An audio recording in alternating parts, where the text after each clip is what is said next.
Welcome to our workshop today. Today, we're going to talk about reducing emissions from the aviation sector. This is the second of a series of workshops on this topic.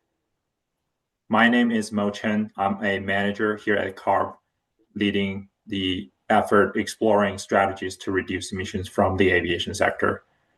Now, I will turn it over to Dr. Matt Lincoln, the Division Chief of Air Quality Planning and Science Division at CARB, to give an opening remark. Dr. Lincoln. Good morning. Thank you, Mo.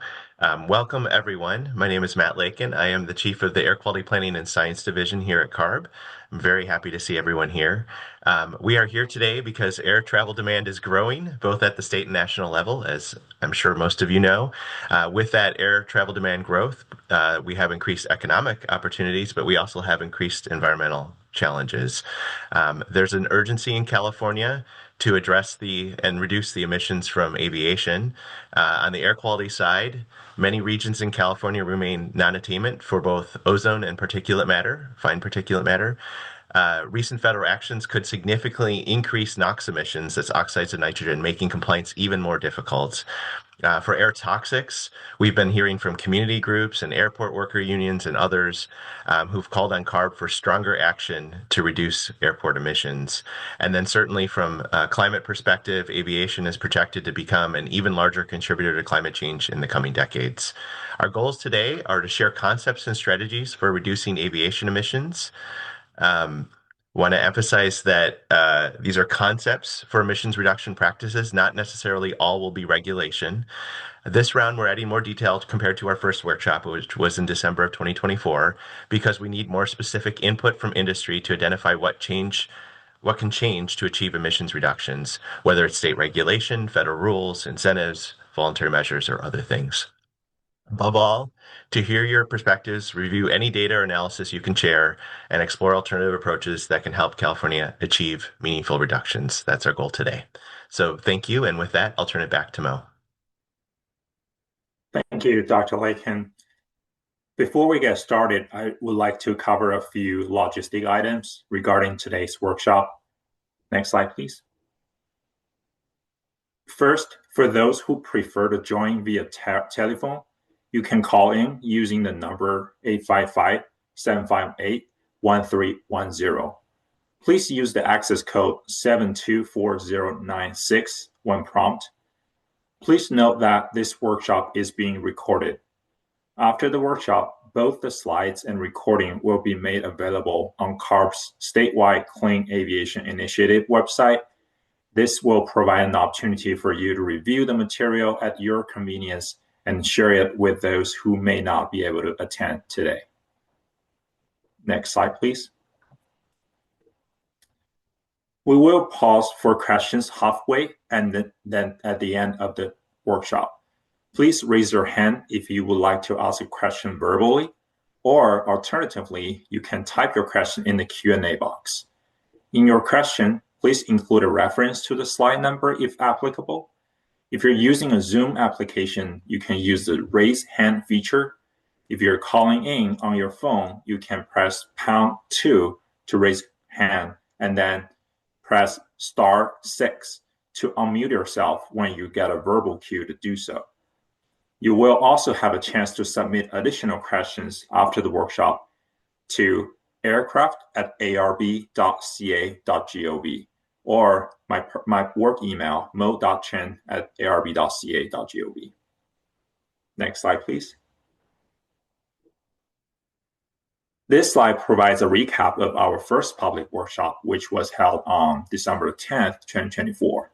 In the first workshop, we discussed the need for emission reductions, provided initial draft concept for potential concept development, as well as some emissions inventory updates. Here is a link to all the materials, including slides and recording of the first workshop in case you're interested in checking it out. Next slide, please.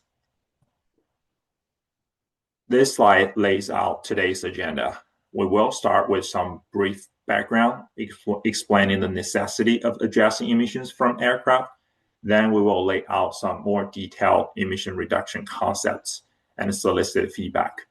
After that, we will have our first Q&A session. The second half of the presentation includes emissions inventory updates, CARB's community engagement efforts on this topic, and timeline for next steps. At the end, we will have a second Q&A session. I will now pass it to my colleague, Jack Johnson, to start the background portion of the workshop. Thanks, Mo. Good morning, everyone. Through these next few slides, I'll cover some of the background information and motivation for needing emissions reductions in the aviation sector. Next slide, please. So this figure shows historical and projected employments in California from 1990 to 2050.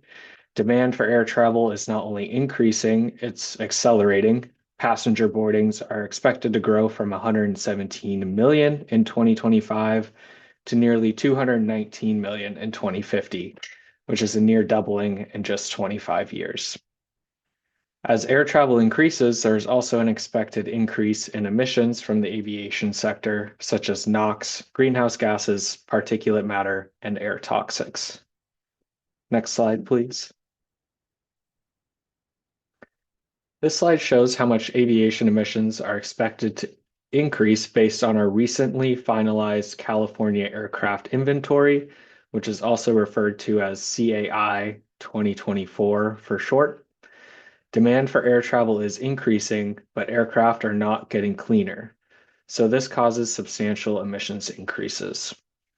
For instance, for NOx, statewide aviation activities contributed 42 tons per day in 2022. By 2037, this is expected to increase to 63 tons per day. And by 2050, statewide aviation NOx would be to 72 tons per day. This is a 75% increase compared to 2022 levels. Similarly, there is an expected increase in CO2 and PM2.5 emissions into the future. Next slide, please. At CARB, our mission is to improve air quality, protect public health, and mitigate climate change. Aviation emissions are an important contributor to all three of these issues, and CARB has committed to specific actions to reduce them. Regarding air quality, we need to reduce emissions of criteria pollutants in order to attain federal ozone and PM2.5 standards. This was discussed in our 2022 state SIP strategy. In 2024, CARB, South Coast Air Quality Management District, and US EPA announced joint intent to act for further emissions reductions from a variety of sources, primarily under federal control, which includes airports and aircraft. Our other major motivator is protecting public health from air toxics, especially airport workers and airport adjacent communities that face direct health impacts because of their exposure to such emissions. On the climate change front, CARB's 2022 scoping plan includes a goal for 20% of statewide aviation fuel demand be met by zero-emission technology by 2045, and then the remaining fuel demand will be met by SAF. This target is part of California's goal to reach carbon neutrality by 2045. Next slide, please. Okay, so this slide shows two figures. On the right is a map showing that many areas of the state are still not attaining the 2015 ozone standard, with aviation being a major source of emissions. Achieving emissions reductions would be beneficial statewide. I also want to highlight the South Coast area, which is outlined with the dashed box. The bar chart on the left shows the amount of emissions reductions that would be needed for the South Coast to attain the 2015 ozone standard. Air quality modeling determines the carrying capacity of NOx in the South Coast to meet the ozone standard. To meet the 70 ppb ozone standard in 2037, NOx emissions must be capped at 60 tons per day. This is an 80% reduction in NOx emissions relative to 2018 levels. Aviation, the light blue portion of the bars, is an increasing source of NOx emissions in the South Coast Air Basin. Substantial emissions reductions would be needed for those targets to be achieved. Next slide, please. There have been many studies and white papers showing the health impacts of aviation emissions. The exhaust from airport ground support equipment powered by diesel and gasoline, and jet fuel exhaust from jet engines and the auxiliary power units release many pollutants of concern that are known to have negative health impacts. Such effects include premature death, respiratory illness, cancer, nervous system impacts, heart attacks, strokes, and others. A 2014 study from researchers at the University of Southern California showed that particle concentrations doubled downwind of LAX under the flight paths. A report by the SCIU, United Service Workers West Union, highlighted that particle concentrations experienced by airport baggage handlers were equivalent to levels in a confined smoking room and higher than roadside concentrations. Next slide, please. Now I will turn it over to Dr. Yu-Cheng He to walk us through the details of our concepts. Thanks, Jack. Good morning, everyone. So the purpose of today's workshop is threefold. First, we'll lay out more detailed draft regulation approach concept to solicit feedback from stakeholders. Next, we'll outline planned updates to the emission inventory, primarily focusing on ground support equipment. And finally, we aim to collect your initial feedback on those concepts and explore possible alternatives. As we present this concept, we want to emphasize that there are just ideas and concepts at this stage. We're sharing the additional details in the second workshop to gather more specific thoughts and feedbacks on actions to reduce emission from aviation operations. Please don't hesitate to ask any questions or provide comments through the Q&A box or verbally through the Q&A sessions. Next slide, please. And next slide, please. This slide presents the draft scope of aircraft types that could be considered. On the commercial side, we're looking at commercial large aircraft, generally defined as those with more than 60 seats or more than 18,000 pounds of payload, as well as commercial smaller aircraft with 60 seats or fewer and the payloads at or below 18,000 pounds. We're also considering non-commercial jets, which are typically used for private, corporate, or personal purposes. These aircraft can have very different operational patterns compared to commercial fleets. These categories help distinguish aircraft by operational scale and use rather than by specific models. At the same time, there are several aircraft types that CARB staff is not currently considering within the scope of this emission reduction concepts, and will likely be exempted or not considered in any emission reduction activities. These include agricultural aircraft, flight training aircraft, military aircraft, helicopters, firefighting and emergency response aircraft, and non-commercial piston engine aircraft. Some aircrafts are already excluded from FAA registration requirement under federal statute, and those exclusions would be carried through here as well. Next slide, please. So this slide presents a draft list of major California airports that are currently under consideration. The airports shown here were identified based on their relative contribution to statewide aircraft NOx emissions, as well as their proximity to surrounding communities. Collectively, these airports account for approximately 95% of statewide NOx emissions from aircraft in California, which is why they are a primary focus at this stage of analysis. And you'll notice some airports are marked with an asterisk. These indicate locations where more than 30% of nearby communities within 3 miles are identified as disadvantaged communities, highlighting the importance of considering equity and community impacts alongside emissions. Next slide, please. This slide shows a broader set of additional airports that are also being considered beyond the major airports discussed in the previous slide. Airports are included here based on two screening criteria.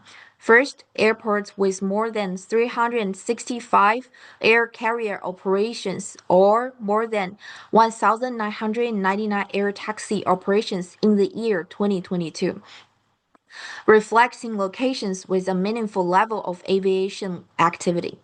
Second, some airports are included because they are in the same geographic region as one or more major airports on the previous slide. These airports may experience flight redirection activity, particularly if operational or regulatory conditions change at nearby large airport. Next slide, please.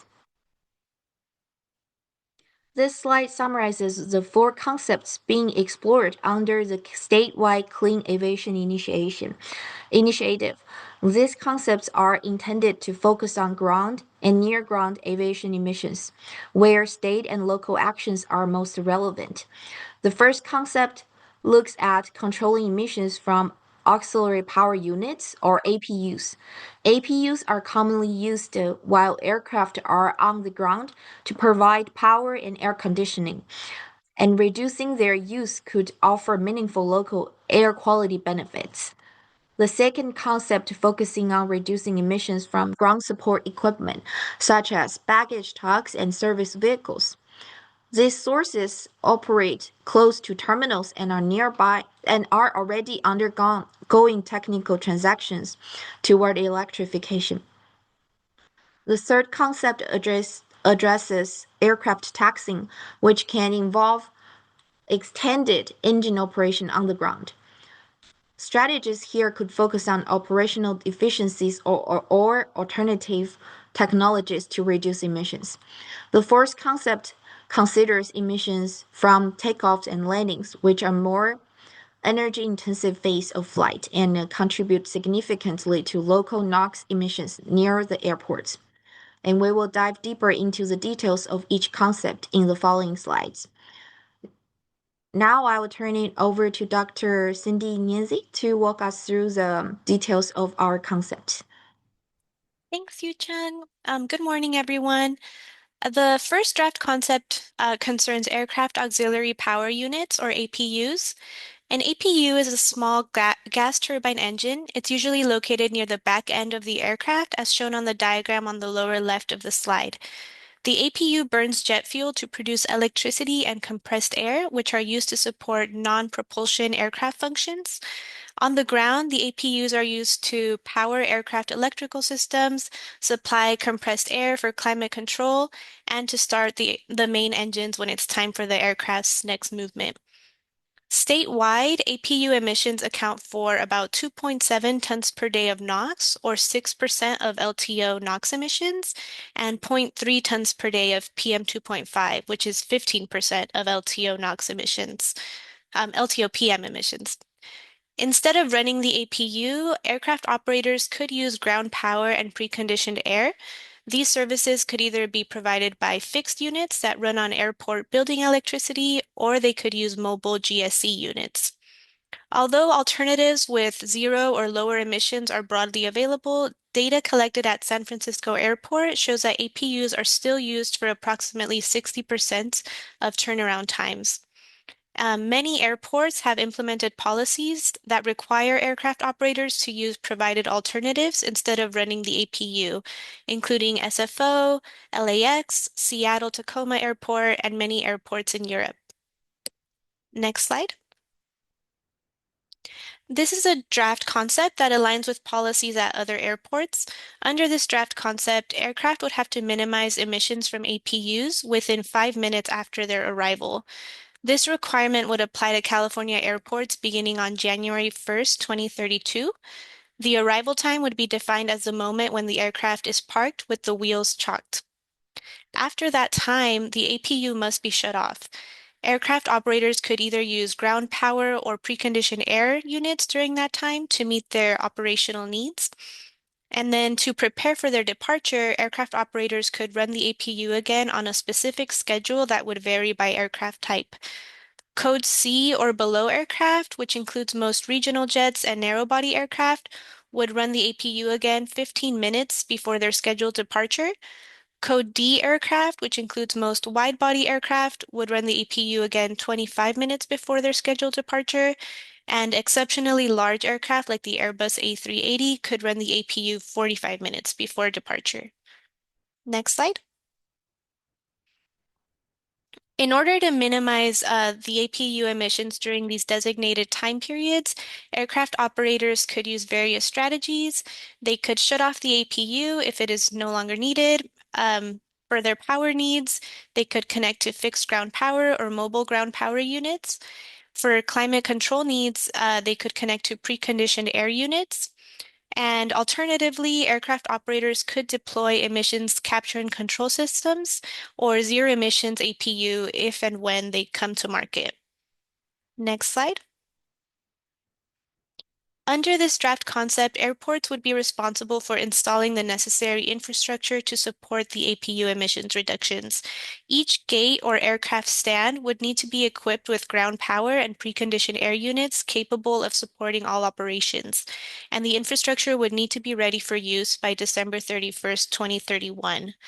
The concept would require airports to submit airport infrastructure plans that would detail all the necessary infrastructure installations and modifications that need to occur before the implementation of the APU policy. The plans would outline a description of which equipment will be available at each gate, equipment purchases needed for gates that don't already have it, the timelines for any installations or modifications, and any restrictions for any specific aircraft stands. The airport infrastructure plans would be due on July 1st, 2030, giving airports about a year and a half to prepare any infrastructure needed before policy implementation would begin in January 2032. Next slide. Under this concept, airports would need to submit quarterly reports to CARB. The reports would include information about every turnaround, including information about the visiting aircraft and its APU model, the times when the aircraft arrived and departed from the stand, a description of the emission control that occurred, whether ground power units were used or preconditioned air units, and the fuel type of each equipment used. Next slide. There would be exceptions granted to aircraft operators on a case-by-case basis and under limited situations.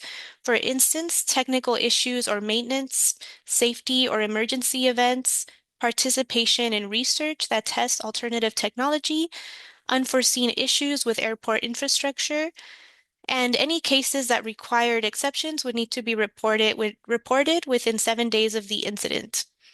And then if the aircraft operator experiences issues with the airport infrastructure, then the airports would need to resolve the issue within 45 days. Next slide. We are seeking information to inform further development of this draft concept. We would welcome any feedback or comments you have. In general, please let us know if you think this draft concept would be feasible, including whether the APU runtimes would be achievable, whether the infrastructure could be ready within the timeframes we suggested, and whether there are other exceptions that should be considered. It would be helpful if we had more information regarding currently available infrastructure, such as what percentage of aircraft stands at airports are equipped with ground power units and preconditioned air, what fuel types are available, and current utilization rates by aircraft operators. We're also looking to compile cost information, such as the installation and maintenance costs of GPUs and PCA units.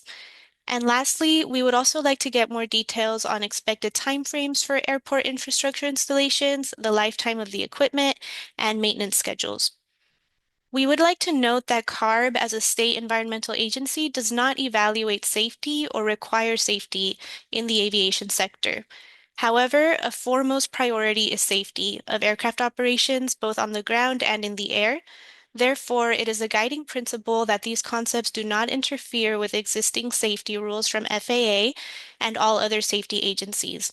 If you have any comments related to how these concepts will interfere with safety, we appreciate your feedback. We encourage you to provide comments on this draft concept and the others that we will discuss next. Thank you, and now I'll turn it over to Dr. Jack Johnson to discuss airport GSE. Thanks, Cindy. I wanted to give a quick high-level definition of airport ground support equipment, or GSE, for the purposes of this concept. So airport GSE includes all motorized equipment used on airside surfaces, such as tarmacs, aprons, and taxiways, that is used to support aircraft, passenger, and cargo operations, as well as other general airport ground functions. This equipment can be aggregated into 3 high-level categories, shown on the right, including tugs and tractors, specialized trucks, and loaders and on-site equipment. Next slide, please. Currently, there are a few emissions reductions programs that aim to reduce emissions from airport GSE. Some GSE are subject to CARB's large spark ignition, LSI, and off-road diesel ORD regulations that have set fleet average emissions targets that cover gasoline and diesel GSE. Additionally, the South Coast Air Quality Management District developed an MOU with 5 major airports in the South Coast Air Basin to reduce NOx emissions from GSE. LAX has worked with their airline tenants and developed an agreement that all GSE at LAX shall be zero emission by 2033, unless exempt or no zero emission option is commercially available or operationally feasible.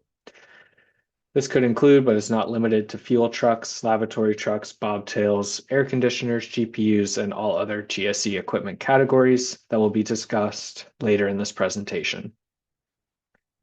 Additionally, the Port Authority of New York and New Jersey airline tenants will be required to achieve 100% zero emission by 2030. Next slide, please. For the GSE portion, our draft concept would be to transition all GSE fleets in the state of California to 100% zero emission GSE by 2037. This could include technologies such as electric GSE or fuel cell electric GSE.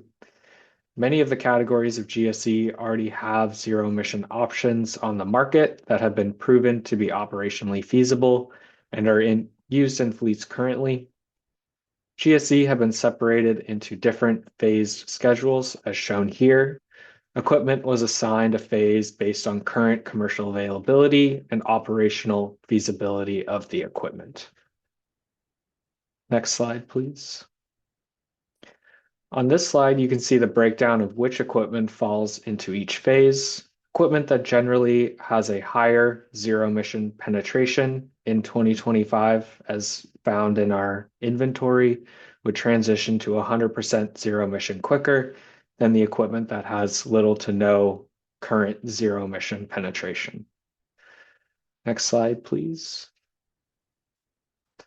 Airports would be responsible for supporting the 100% zero emission transition by providing the necessary electrical infrastructure. The electrical infrastructure needed for each phase milestone would need to be installed and ready for use 1 year ahead of the scheduled compliance date, as shown in the chart on the right, and also further explained in our draft concept document. Next slide, please. Additional phase-out requirements would be included for GSE for Tier 3 and Tier 4I or Tier 4 interim diesel engines in GSE and older model year non-forklift large spark ignition GSE.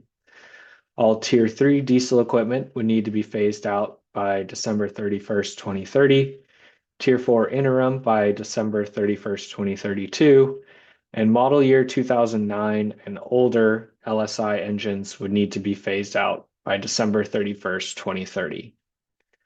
Important to note, these concepts are equally or more stringent than CARB's existing regulations like ORD and LSI. We are working with the team who manages these existing regulations at CARB to make sure the same equipment would not be subject to multiple regulations. Next slide, please.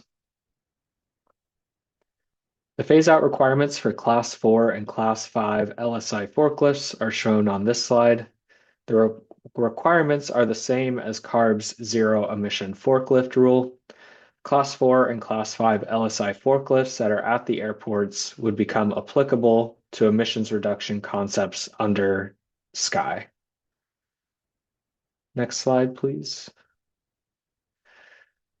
Reporting for the GSC portion for SCAI would begin on January 1st, 2030, and would be required yearly. Reporting would include but not be limited to the items listed here, which are similar categories that are required for reporting through doors. Please read our draft concept document for more details on reporting requirements for GSC. Next slide, please. Listed here are the current exemptions we would include for the GSC portion, including low use exemptions, exemptions for equipment or vehicles that are already subject to other CARB regulations, and military GSC that meet the qualifications outlined here, where it does not include military equipment that does not directly support combat, so those equipment used for training exercises, or any military contractors that own or operate GSC.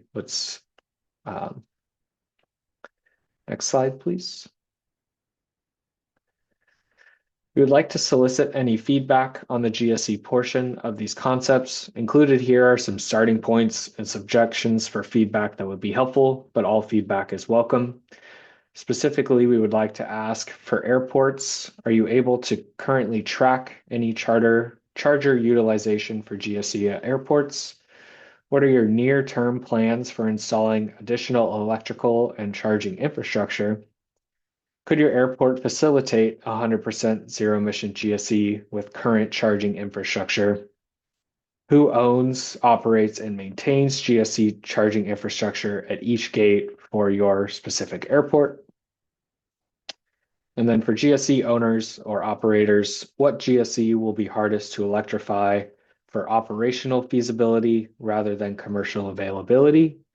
And then what is an acceptable number of GSE chargers needed at each gate to maintain 100% zero-emission GSE? I will now pass it to Nancy Bowie to discuss the aircraft taxiing concept. Thank you. Thanks, Jack. The third part of our concepts will focus on reducing emissions from aircraft taxiing operations. Now, air pollutants are primarily coming from the aircraft's main engines during taxiing, which is that low-speed ground movement that occurs when transitioning the aircraft between the gate and the runway. Our goal in this section is to minimize the aircraft engine's use while taxiing, either by using zero-emission technologies such as external tug equipment like TaxiBot, onboard equipment like wheel tugs, or leveraging other low-emission strategies such as the single-engine taxi approach used at London Heathrow Airport. Now, in California, it's not uncommon to taxi aircraft without passengers on board. For example, when an aircraft is taxied to and from a hangar for storage or maintenance. What we're emphasizing here is that these technologies and strategies can be further used to taxi loaded aircraft to and from runways. Next slide, please.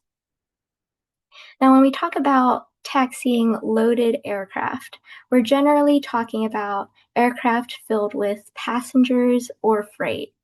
As illustrated in the figure to the right, aircraft taxi operations can be divided into two categories. Taxi in generally refers to all arrival operations after the aircraft has landed and is making its way from the runway to the gate. On the flip side, taxi out refers to departures. So operations between the gate and the runway before the aircraft takes off.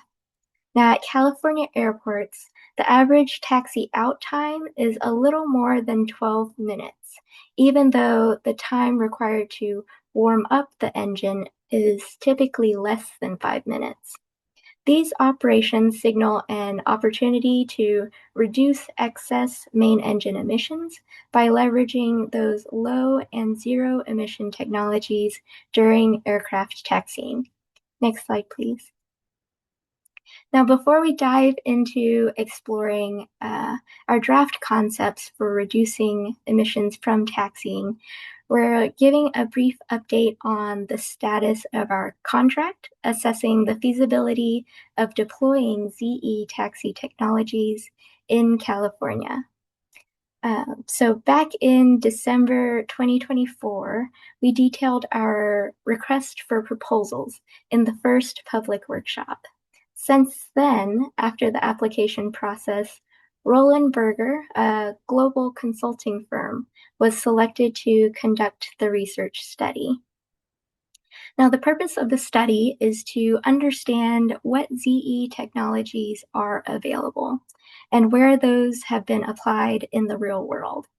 After that, it's about analyzing which airports are most representative for modeling all California airports.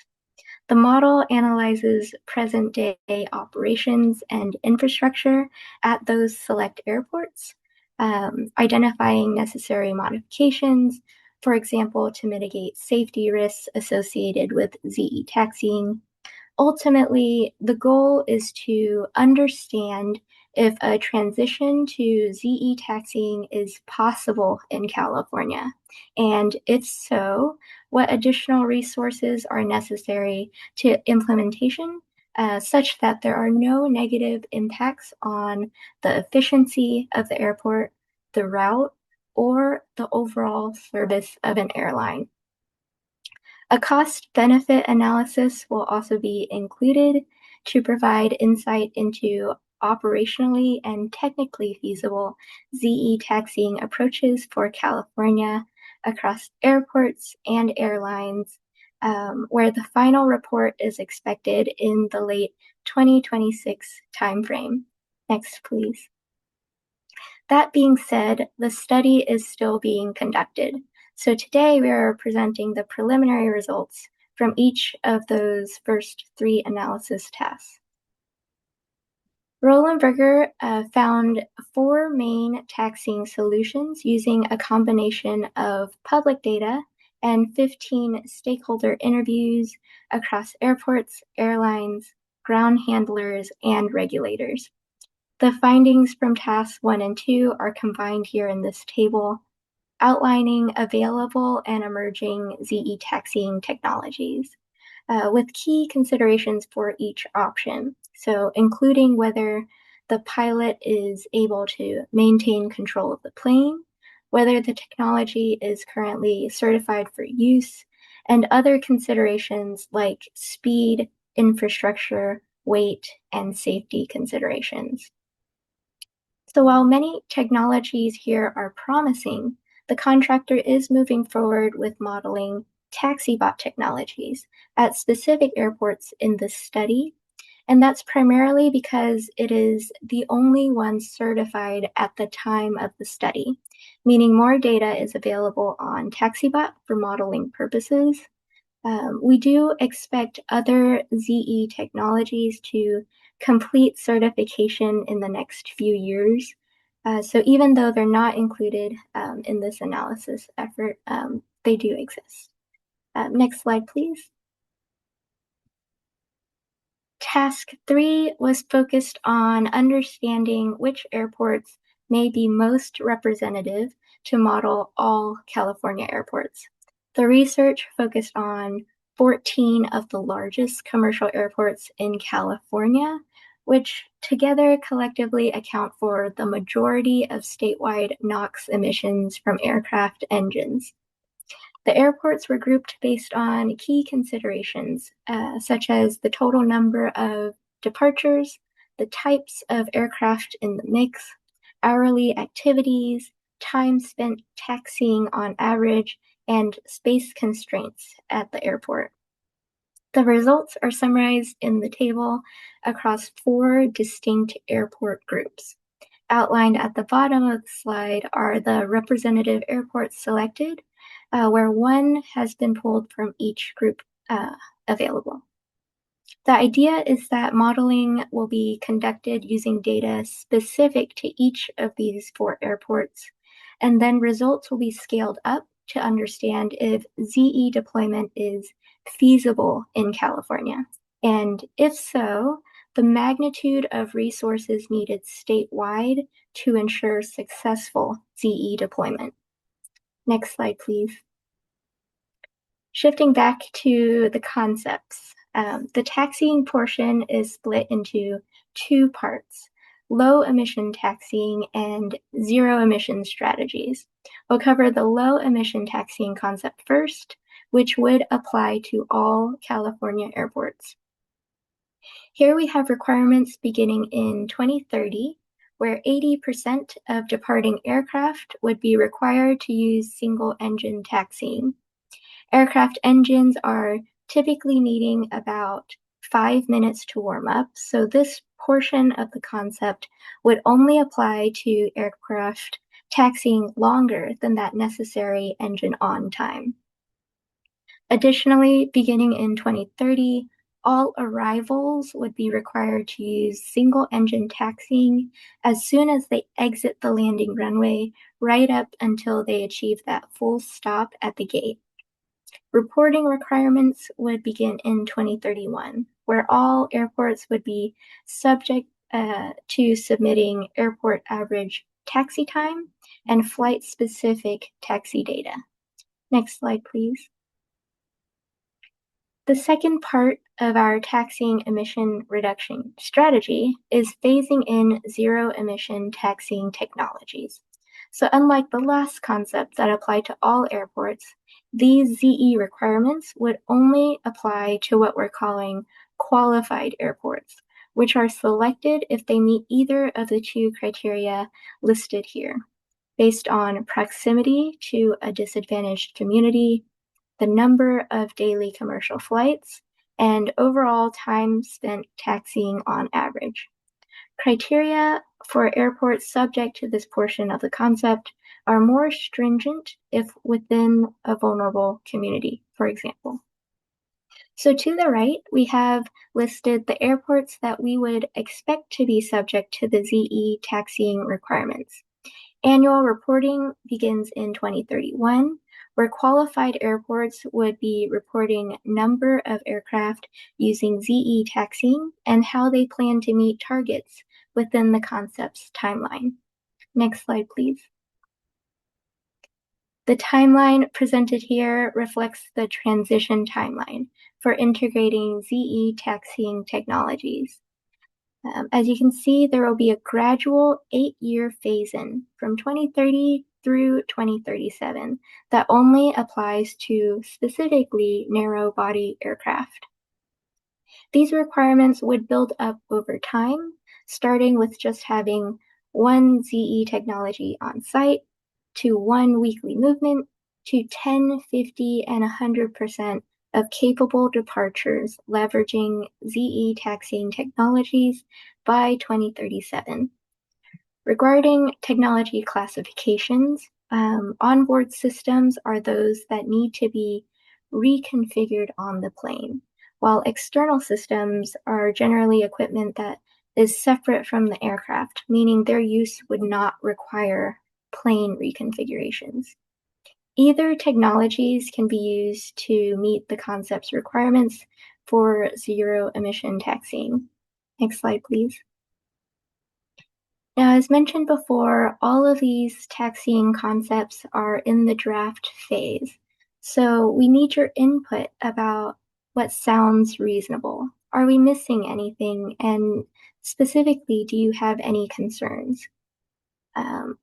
For airports and airlines, we would appreciate your insights on the portion of flights already using single-engine taxiing, whether you have concerns meeting the draft concepts we mentioned here today, and also what other ideas would be worth exploring. Particularly, has there been promotions or incentives that have helped airlines use new technologies? And perhaps more hypothetically speaking, if onboard technologies were certified soon, would airports prefer to prioritize those external systems or those onboard technologies? Now, knowing something like your preferences here ahead of time would really help us create a strategy that would work better for all parties involved. Also, we have those similar questions for those on the call representing your communities or other stakeholder groups. What do you think about our approach to reducing taxiing emissions?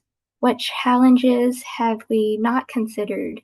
And do you know of any other ways we could reach our emission reduction goals? So again, please drop your comments in the Q&A. Join the queue to speak verbally or send us an email. Either way, we really want and need to hear from you. So again, I'd like to emphasize that CARB, as a state environmental agency, does not evaluate safety or require safety in the aviation sector.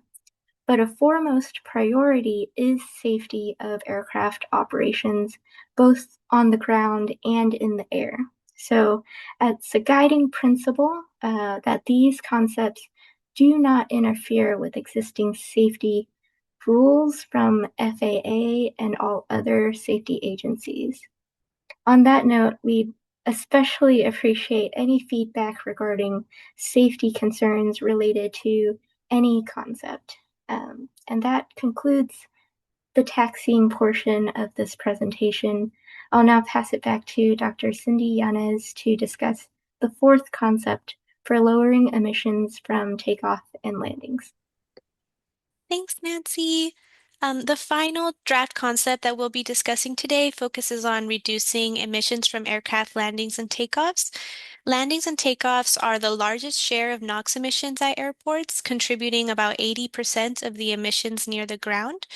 However, these emissions are challenging to tackle for several reasons. Ideally, they could be reduced by transitioning to aircraft whose engines have lower emissions. And there are emission standards for aircraft engines that are set internationally by ICAO and federally by US EPA. But those standards are technology following, meaning that they don't apply pressure on the industry to reduce emissions. In contrast, for other emission sectors, technology forcing standards require advancements in technology such that emissions will be reduced.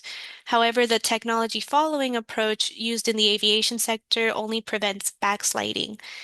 Data from emission certification of aircraft engines show that there has been little improvement over time in NOx emissions. The federal NOx standard has been tightened several times, and aviation technology has advanced in many ways. However, NOx emission rates have remained consistent. CARB is not looking at setting aircraft engine certification standards, so we're therefore exploring opportunities for emission reductions within operational practices.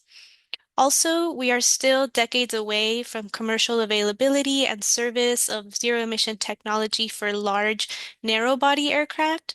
In lieu of electric or hydrogen planes, we need to find solutions that can reduce emissions in the near term. So within the scope of this concept, we're considering any and all options for reducing aircraft emissions using existing technologies or by changing operational practices. Next slide. This slide lists potential near-term strategies to achieve emission reductions from aircraft takeoff and landings. To be clear, this is not a list that CARB intends to pursue, but what could be done by anyone in the aviation industry in general. One is for airlines to purchase aircraft with lower emitting engines that are currently available. The FAA's Clean program helps with this by partnering with OEMs and helping to fund new lower emitting technology and bring it to a level that is ready for commercial service. The TAPS combustor in the LEAP engine is a great success story from the Clean program, and it is in commercial service. Second, another near-term strategy is to leverage routing decisions. In lieu of making any new purchases, aircraft operators could prioritize routing their cleanest aircraft to service locations that need emissions reductions the most. Third, aircraft operators could implement innovative flight procedures that optimize emissions during landing and takeoff, for example, derated takeoffs or continuous descent arrivals. And lastly, aviation industry could set aside designated funds that would be used solely for aviation technologies that reduce emissions. Today, we will only focus on one draft concept that we believe could help reduce emissions from landing and takeoff. Next slide. Our draft concept involves leveraging airport landing fees. Airports impose charges on aircraft operators for using their facilities to land, and these are called landing fees. As an example, the table on this slide shows example landing fees at LAX in 2024. The landing fee varies by aircraft weight. So LAX charged $6.40 per passenger aircraft per 1,000 pounds. A lighter aircraft like the Airbus A320 would be charged a landing fee of around $910, while a heavier narrow-body aircraft like the Boeing 737 MAX was charged about $978. Next slide. Many airports, particularly in Europe, have adopted landing fees that not only vary by aircraft weight, but also by their NOx emissions. The map on this slide shows European airports that have adopted emissions-based charging as of 2022, with over 40 pins on the map. The principle is that aircraft with higher emissions would get charged higher landing fees, while aircraft with lower emissions would get charged lower landing fees. Most of these fee programs were based on NOx emissions, but some airports also based their fee on CO2 emissions. Such programs promote the adoption and the deployment of lower emitting aircraft. Next slide. Zurich Airport in Switzerland spearheaded these differentiated landing fee programs in the 1990s.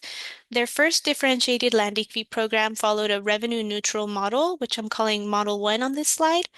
The aircraft were ranked into 5 classes. The cleanest aircraft were grouped into Class 5 and the dirtiest aircraft in Class 1.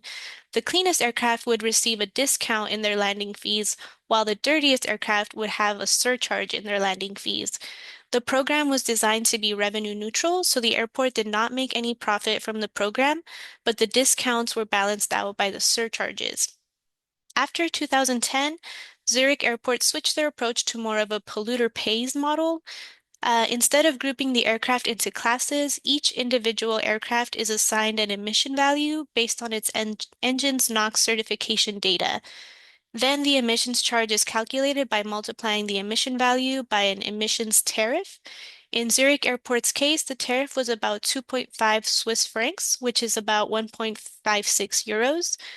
Revenue neutrality is more difficult with the newer fee structure, but any revenue generated goes toward airport improvement projects. Today, most European airports are using Model 2. Next slide. This slide shows the success of Zurich's differentiated airport landing fee program. The first program was announced in 1993 and began implementation in 1996. After the program was announced, operations using the cleanest technology increased from 55 to 85% of all movements from 1993 to 2009. Also, use of the higher emitting engines decreased over the same time periods from 8% to 1% of aircraft movements. Next slide. To give you an idea of what these emissions-based charges look like, this slide shows a few examples. The Airbus A319neo has one of the cleanest engines on the market today. It was assigned an emissions value of 7. Its engines emit about 6,073 grams of NOx per visit based on SCAI 2024. On top of the landing fee charge of 567 Swiss francs, it receives an emission charge of 1750 Swiss francs. Then the Boeing 737-200, which is also a narrow-body aircraft but with a higher emission value, it gets charged about 45 Swiss francs per visit. And lastly, the Boeing 777-300ER is a wide-body aircraft, and it has a much higher emission value of 65.8. Its engines emit about 42,000 grams of NOx per visit, and Zurich Airport would charge this aircraft an extra emission charge of 164 Swiss francs. Next slide. So, aligning with European differentiated landing fee programs, we've drafted a concept that could be applied to California airports. Under this draft concept, California airports would need to set or modify landing fees based on each aircraft's NOx emissions per visit. This would only apply to aircraft that were newly acquired beginning on January 1st, 2030. Aircraft that are already in service would not be affected. We would also consider applying additional fee increases when an aircraft visits airports in ozone non-attainment areas or disadvantaged communities. We would aim to keep the program revenue neutral. This would require adjusting the landing fees over time as the fleet evolves. Next slide.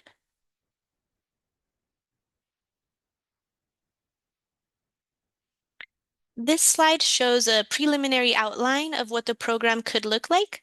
The program would set specific milestone years, such as 5-year increments between 2030 and 2045. And for each of those years, we would set a target of how much we would aim for emissions to be reduced. For instance, it could be a 10% reduction in 2035 relative to 2030. And the metric could be something like fleet average LTO NOx emissions weighted by activity. And for each of those milestone years, we would set specific amounts or percentages that the landing fees would need to be adjusted. In order to maintain revenue neutrality, the landing fees would need to be adjusted periodically, and we would attempt to account for that under this concept. CARB staff is developing more specific amounts and targets. We would post more detailed definitions of the baseline and the targets and call for stakeholder inputs when those are developed. Next slide. In order to inform development of this draft concept, we have posed some questions to stakeholders here, but we would welcome any and all feedback you have, as with the other draft concepts. We would like to gather more information about current airport landing fees, such as how airports are currently determining their landing fees and what factors affect their decisions to modify the fee amounts over time. We would also like to hear input on what factors CARB should consider for developing the differentiated landing fee amounts. For instance, should we structure the fees based on emissions per landing or per passenger? A per passenger approach could help reduce emissions by encouraging airlines to maximize occupancy, which in turn could reduce emissions per traveler. And then should there be different fee categories by aircraft type, such as narrow body versus wide body versus regional jet? And any other feedback or suggestions you have would be helpful. We would also like to learn more about airline routing procedures, such as what is the decision-making process to determine where specific aircraft get routed to. This would help us understand the feasibility and the logistics of the concept. As with all of these draft concepts, we would really appreciate any feedback or data that you have that could help inform these efforts. Thank you, and now I'll pass it over to Butch to facilitate the Q&A. Hello, everybody. So we have several questions in the Q&A, and we'll go through them based on the times that they were submitted. So we'll take several minutes to go through the process. So the first one is by Mike Aguirre Gaudet, and he asked, how would the APU timelines be impacted by unforeseen delays where passengers are boarded? So Mo, if you want to direct that to somebody who could answer, would be great. Thank you. Yeah, thanks, Butch. Cindy, do you want to take the first shot? Yeah, I can take this one. So the current concept as it's written now, the APU timelines are written based on scheduled departure times. So right now, it doesn't restrict APU use if there is an unforeseen delay. We recognize that the APU does have to be turned on to start the main engines, so it still has to be turned on even if there's an unforeseen event after it's already on. If the aircraft is still at the gate during the delay, it would be ideal if they would still limit the APU use until 15 minutes before their departure. But if it's already on, then as written right now, it wouldn't have to be turned off. But if you have any ideas or feedback that could be used to prevent excessive emissions, if there are any delays, we're definitely open to any input.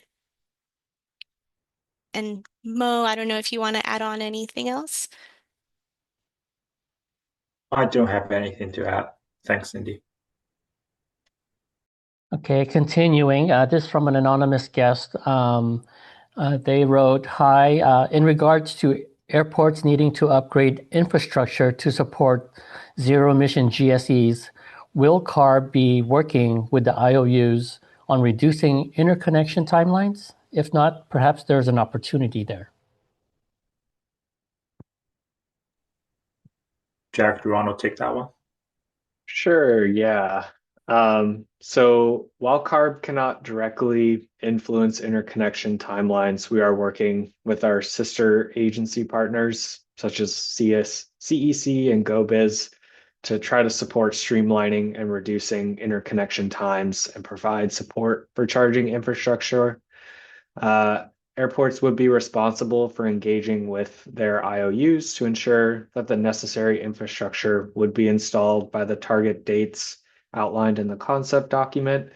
But to whatever capacity we can, we are here to help support airports and other stakeholders in acquiring the electrical infrastructure needed as seamlessly as possible. And if you have any suggestions or ideas on how we can help, it would be greatly appreciated. Thank you. Thank you, Jack, for that. The next question on the Q&As is, it's also from an anonymous guest, and they asked, in regards to Concept 2, what entity is responsible for requiring, i.e. enforcing, the airlines to achieve the zero emission targets? I think that still falls in your territory, Jack. Sure. Yeah. So I think if we are thinking about this as the regulatory pathway, which I think we've said a bunch, but just to make clear, that isn't the only option.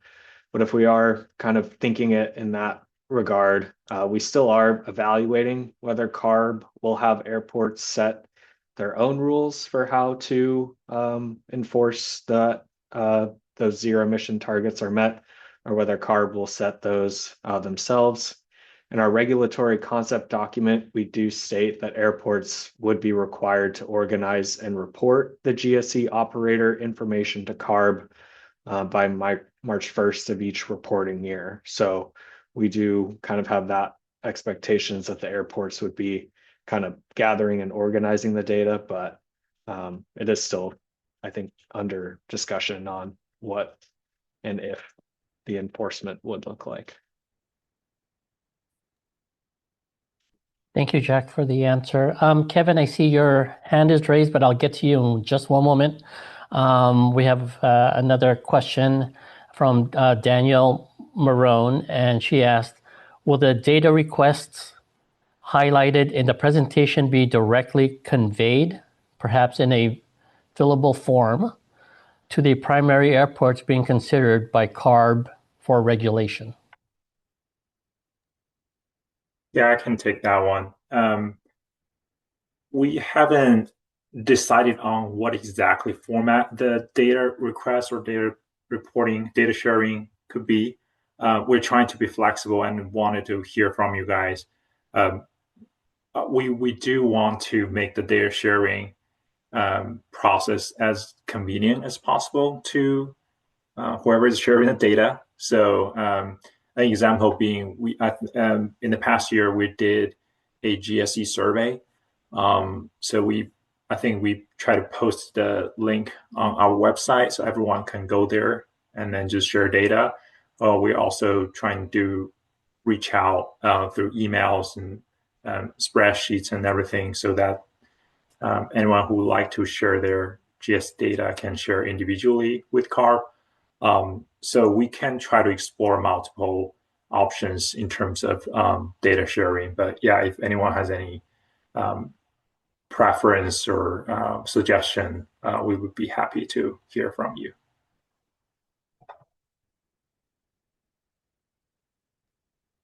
Thank you, Mo, for that. So going to Kevin, you had your hand raised, so I'm going to allow you to talk, and please ask your question. Sure. Thank you. Thank you very much. Actually, my question, and I may have missed this, is there going to be an opportunity to provide comments during the webinar? Is that at the end, or would that, like, just apologies if I missed that during the opening presentation? Hi, Kevin. This is the first Q&A session, and there is going to be a second one at the end. But these are just the time if you would like to provide a comment verbally or in writing. Well, yes, thanks so much. I mean, if my comments are on on the material that's been presented so far. So if you don't mind, if I could provide a comment, I'll just do that, and I'll be as quick as possible. I'm Kevin Welsh. I'm the Vice President of Environment at Airlines for America. We represent Alaska Airlines, American Airlines, Atlas Air, Delta, FedEx, JetBlue, Southwest, United, UPS, and Air Canada. And we just wanted to provide, having just seen this very recently, we're still sort of digesting the material. We really appreciate the presentation today, the opportunity to engage in this process, but we wanted to share some initial feedback.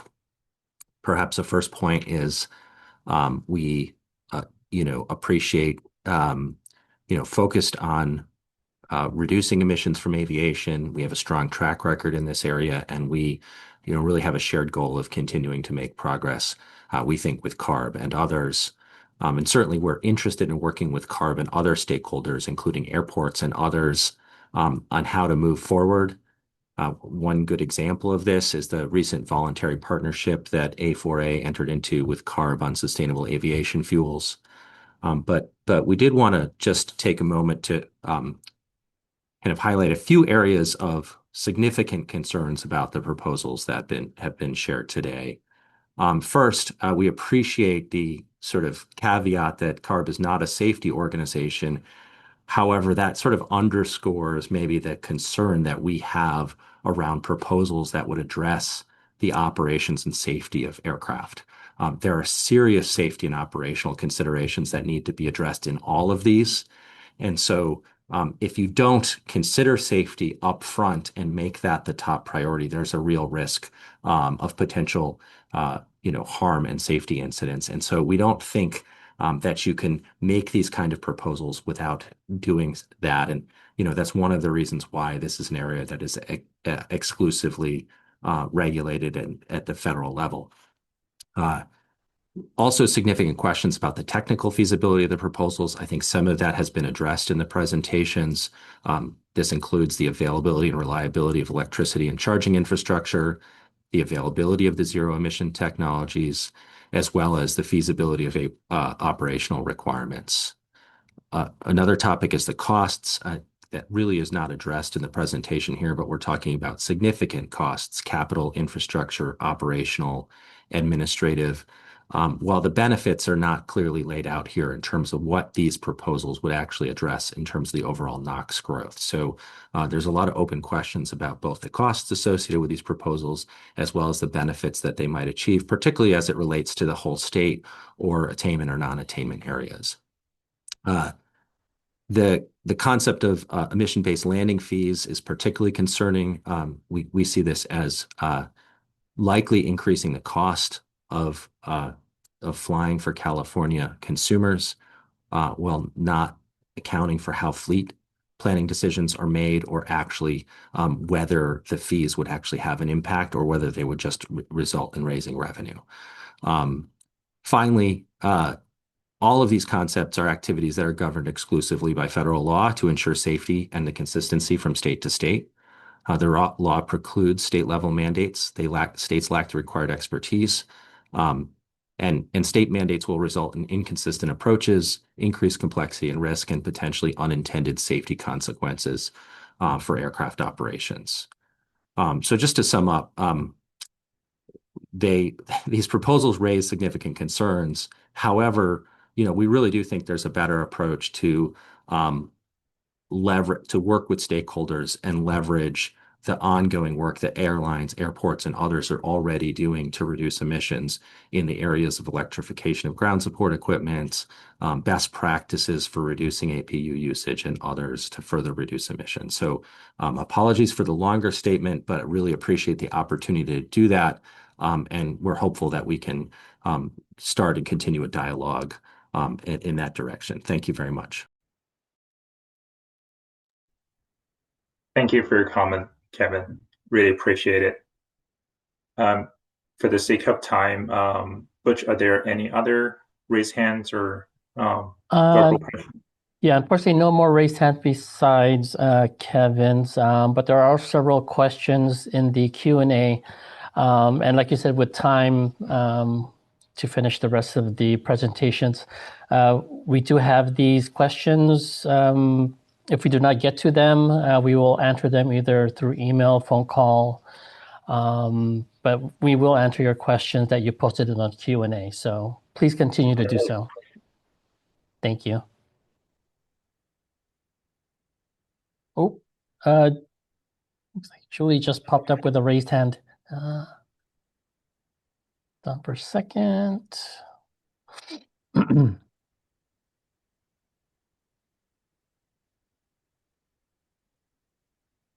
Actually, there's 3 raised hands. I don't know, Mo, would you like to answer those or wait until the end?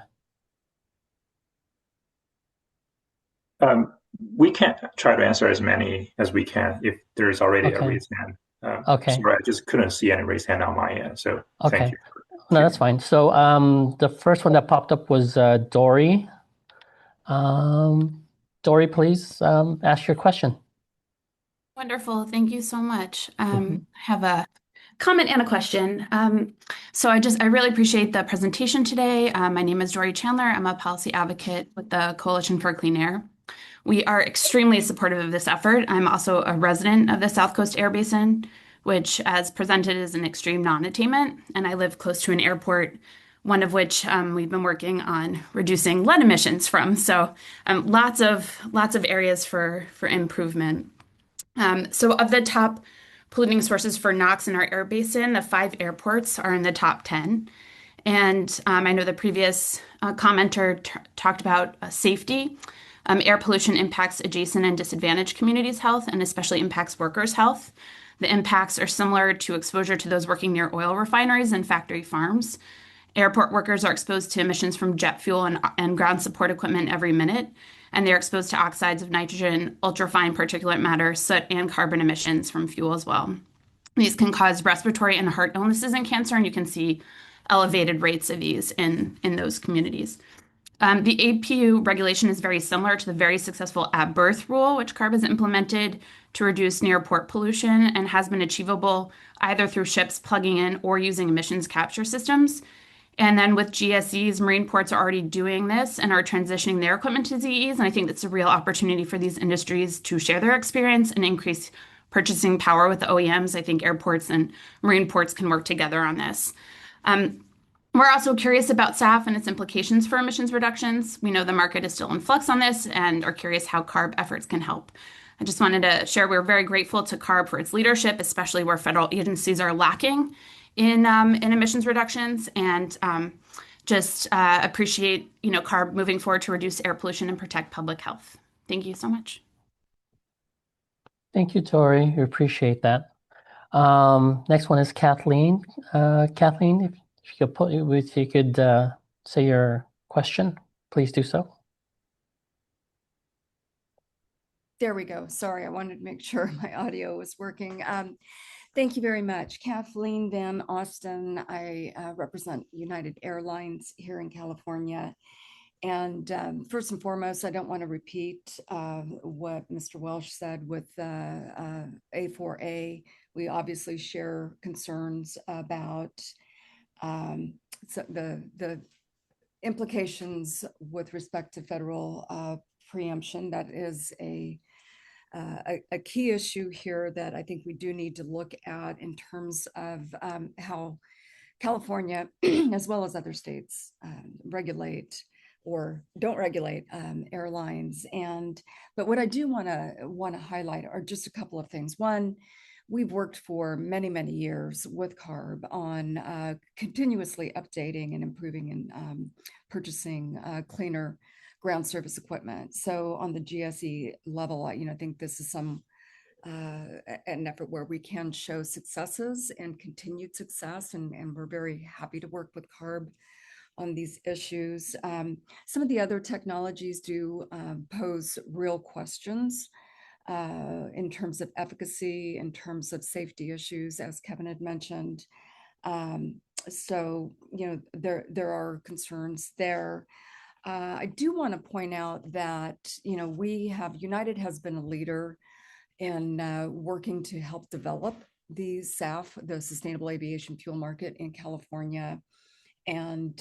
we worked diligently to get SAF into the LCFS almost a decade ago with respect to it as an opt-in fuel.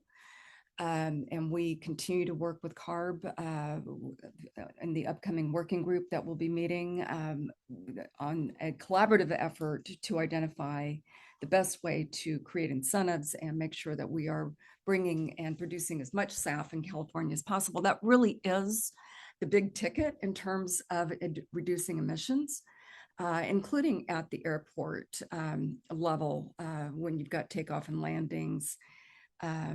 Those reduction in emissions, depending on the type of SAF and feedstock you're using, can be 80 to 90 or greater percent reduction in greenhouse gas emissions.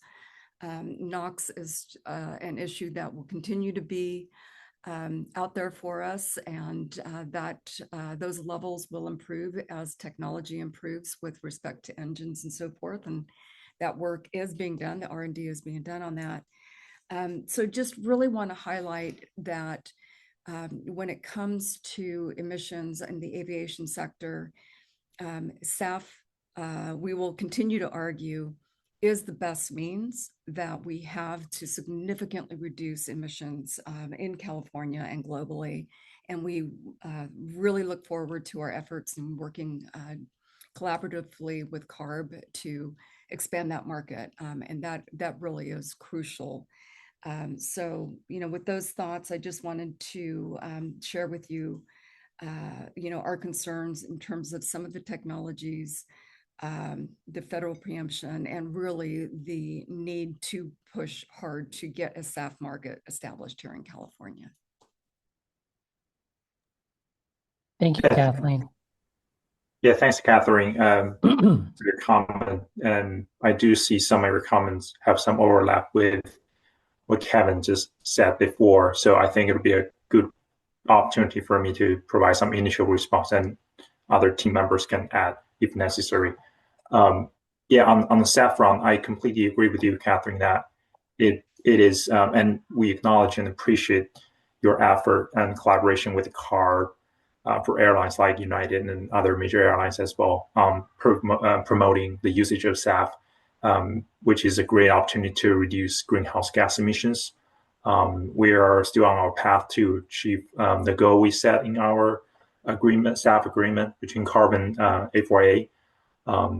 I do also want to highlight that I think you also mentioned too, Catherine, the slight downside of SAF is so far it does not help too much with reducing NOx emissions, which is a major problem in terms of air quality in California.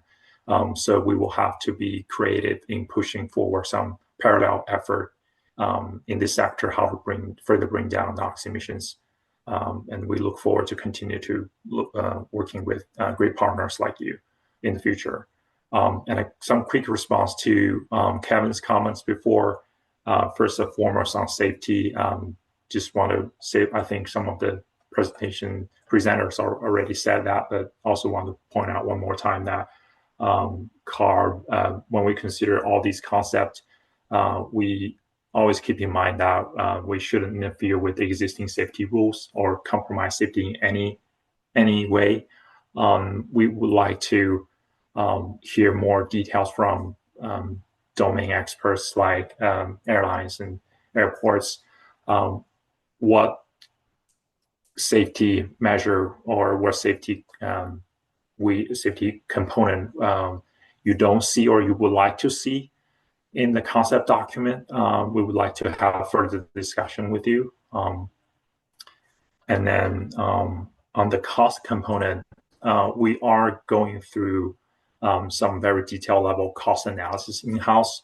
The cake is still being baked, but we will have a comprehensive cost analysis that will include not only the financial costs on stakeholders, but also some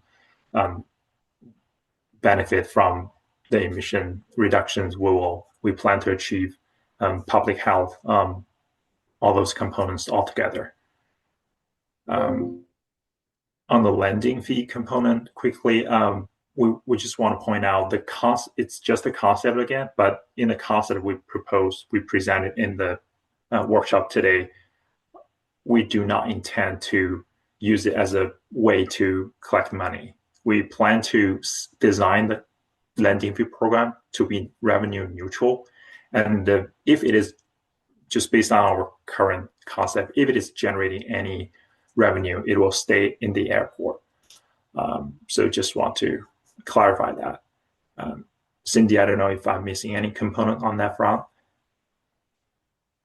No, I think you covered it, Mo. Sounds good. Thank you, Mo. We'll do one more. I'm sorry, Jim. We need to continue with the presentation, but we'll do one more since Julie's been waiting patiently. She has her hands up, so this will be the last hands up before we continue with the presentation. So, Julie, ask away.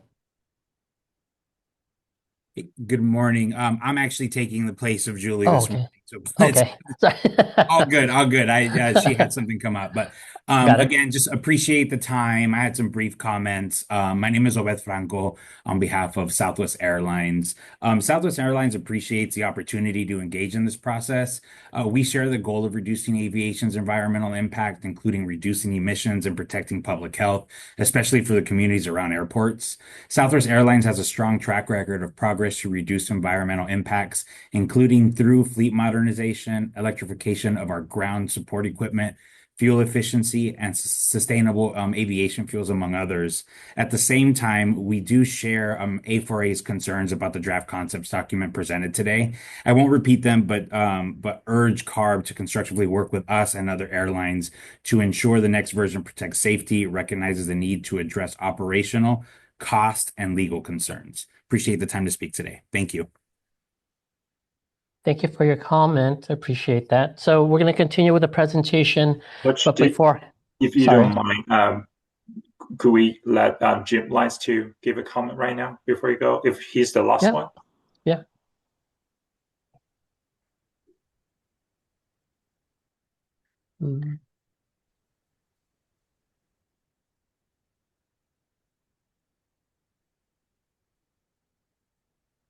Sorry, Mo. I don't. Can we, if Jim's hand is still raised, can we just give him? Oh, yeah, sure. Okay. Thank you. Yeah, go ahead, Jim. Okay, now I think I'm good. Okay. All right, thank you very much, Mo. Jim Lights with the California Airports Council. I think we first want to associate our comments with those of A4A as the operators, managers, owners of airport infrastructure and facilities. Airfield safety operations is paramount to ensuring that the facilities and the traveling public are experiencing the safest experience possible with air travel. Second, something I know we've talked about, but we certainly want to ensure that the fact that some federal funding sources for airports may have different rules than state funding sources. And we want to ensure that airports California airports specifically, are not precluded from federal funding eligibility by certain types of mandates or regulations that may be contemplated that would be sources of funds that would be exactly geared towards accomplishing the goals of this clean aviation initiative. And so we look forward to working with you to ensure that it's an efficient and optimal opportunity for airports and our airline operator partners. Okay, thank you very much. Yeah, thank you, Jim, for comments and willingness to work with. We would like this whole process to be a collaborative process. So yes, definitely looking forward to continue to work with you offline after the workshop. Thank you, Mo. So with that, let's continue with the workshop presentation slides.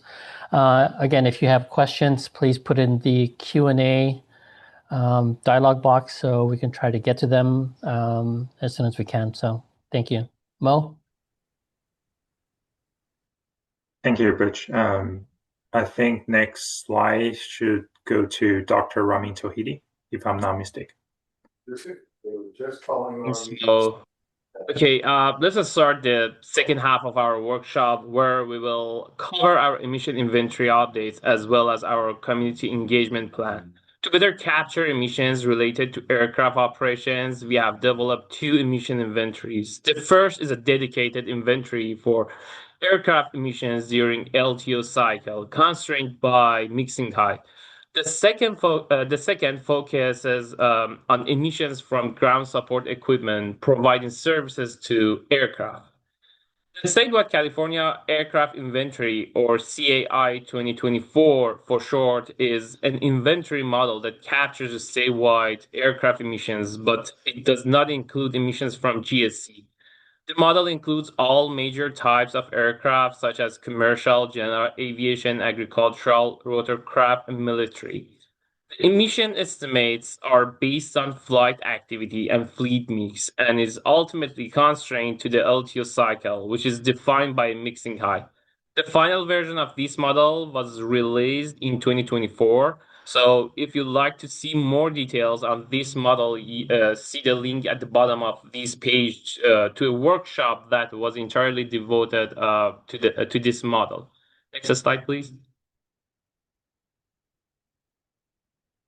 Okay, this slide defines the purpose and the scope of the 2025 GSC emission inventory base year. Our objective is to build a statewide airport GSC inventory for 2025 and then develop a forecast model for NOx and other pollutants. We selected 2025 because it provides our freshest snapshot supported by DOOR's 2025 data. The MOU data that are used in this inventory are from 2022. As a part of our next steps, we plan to work with South Coast AQMD to align these with the latest available data.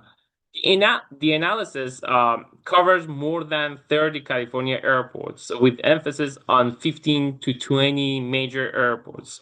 Data availability at the small and medium airports is more limited, so results for those airports carry higher uncertainty, and stakeholder data are needed to improve model accuracy. We include all aircraft serving GSC, including off-property tenants with airfield access, specifically commercial airline GSC, general aviation handlers, and cargo GSC that directly access the ramp or taxiway. On the map, bubble size represents total GSC per airport, while color indicates the EGSC share from 0 to 50%. Larger, brighter bubbles correspond to airports with larger fleets and higher electric penetration. The map shows a selected subset of airports, not all airports statewide. Next slide, please. This slide explains our population inputs and how we reconcile them. We start with DOORS 2025 and MOU 2022 as the two primary data sets, aligned with limited voluntary submissions were available. For example, cases where airports share total counts without detailed attributes. But together, these provide overlapping but complementary views of GSC fleets. Because DOORS and MOU can include the same units with crosswalk records and deduplicate by equipment type. In the Sankey diagram, this process is shown as three bins: DOORS only, MOU only, and the overlapping portion, which is consolidated in a single deduplicated bin. This combined set becomes our reconciled population. For data-poor airports, primarily smaller airports where reporting is limited, we scale from the MOU baseline and adjust using observed flight operations, applying GSC to operation ratios derived from South Coast airports. In other words, we anchor to a known relationship between aircraft activity and fleet size in South Coast airports and apply that relationship to airports with limited data. This approach allows us to estimate a statewide GSC population. However, again, additional inventory data shared by airports would definitely further improve the accuracy of the results. Next slide, please.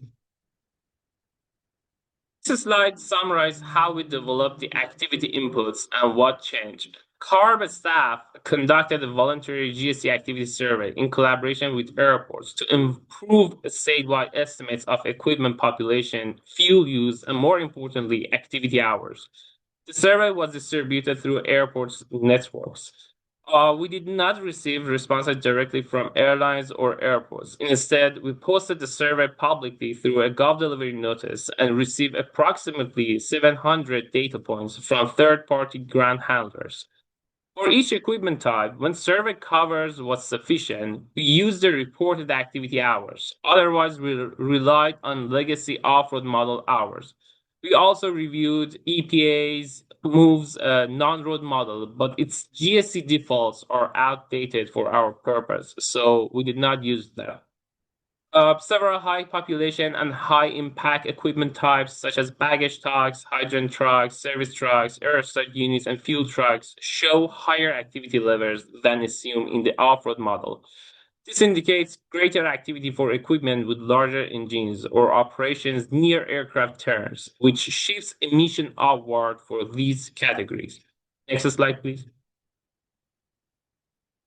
This slide explains at a high level how we calculate emissions. We use a bottom-up approach, meaning emissions are built up from individual pieces of equipment rather than broad averages.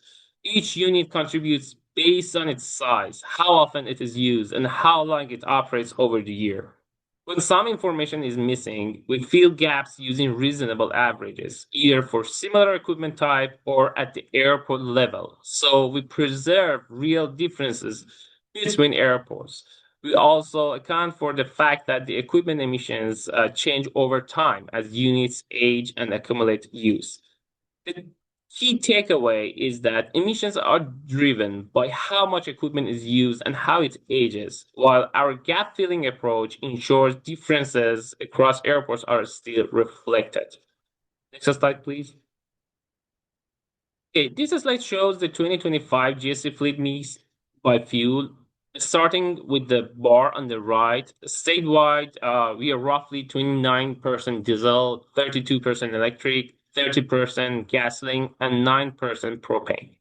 On the left, each row represents a vehicle type, scaled to show its fuel mix. This helps highlight where electrification is further along and where it is more limited. Equipment that tends to stay near the gate, such as belt loaders, passenger stands, ground power units, air conditioners, and some lifts, shows a higher share of electric vehicles. In contrast, trucks like hydrant, fuel, service, and water trucks remain mostly diesel or gasoline. These are more mobile, higher load vehicles, which are generally harder to electrify today. Baggage and aircraft tractors fall in between with a mix of fuels, reflecting an ongoing transition rather than a single dominant technology. So, electrification is strongest for stationary or near-gate equipment, mixed for tugs and tractors, and currently weakest for heavier trucks. This highlights the importance of data. As Dr. Johnson explained, the phases for transitioning to zero-emission equipment and the category definitions are informed by available data, reflecting both the current state of the transition and the practical feasibility of moving to zero-emission technologies. Next slide, please. This slide shows how NOx emissions break down by fuel type across all California airports. Roughly 57% of emissions comes from gasoline power equipment, about 1/3 from diesel, and the remainder from propane. This pattern reflects both the size of the fleets and how the equipment is used. Gasoline equipment is widely deployed and often operates frequently, which drives its larger share of emissions. Diesel equipment, while sometimes smaller in number, tends to be higher power and more emission intensive, contributing a substantial share as well. Propane plays a smaller role overall, reflecting its more limited use across the GSC fleet. Together, this breakdown helps highlight where emissions are concentrated today and provides context for which fuel type offer the greatest opportunities for future NOx reductions. Next slide, please. After the 2025 base year inventory, building the 2025 base year inventory, we developed the forecast model to estimate long-term emissions under current regulation and a business as usual scenario to support rulemaking. It is important to note that none of the scenarios discussed earlier are implemented in this model. These forecasts simply reflects future emissions, assuming no new regulations beyond those already in place. This diagram shows the structure of the model for a single year or one cycle. We repeat this process annually from 2025 through 2050. Step 1 starts from the prior year. Each year begins with the fleet carried forward from the previous year, including its age, fuel type, and activity levels. Step 2, natural retirement. Some equipment retires naturally as it ages. We estimate these retirements based on equipment age and expected lifetimes, which reduces the fleet before any new requirements are applied. Step 3, or the implementation. We then applied the in-use off-road diesel regulation to diesel equipment only. Units that reach compliance deadlines are updated according to the rule. Step 4, growth and replacement. Finally, we account for growth in the airport activity. We align fleet growth with CARB's SCAI 2025 operation outlook and translate that growth to airport level equipment needs. Any remaining gaps are filled by adding new equipment, distributed by equipment type and fuel based on 2025 airport specific shares. Taken together, this annual loop lets us track how fleets evolve over time through retirement, regulation, and growth, and how those changes affect emissions. Next slide, please. This slide summarizes the key or the regulatory requirements that are explicitly represented in the model. First, the ORD applies only to diesel fuel equipment. Gasoline, propane, and electric equipment are not subject to these requirements. New diesel additions are assumed to meet the cleanest tier standards. The rule also distinguishes between permanent and non-permanent low-use equipment. Permanent low-use units may remain in operation beyond the standard deadlines as long as their annual use stays below the specific threshold, while non-permanent low-use units must still upgrade or retire by the applicable compliance date. Compliance deadlines vary by fleet size, large, medium, or small, and also by engine tier. Larger fleets face earlier deadlines, while smaller fleets are given additional time to comply. Finally, the rule includes a universal Tier 0 phase-out, meaning that by 2036, no Tier 0 diesel equipment remains in operation, regardless of fleet size or usage.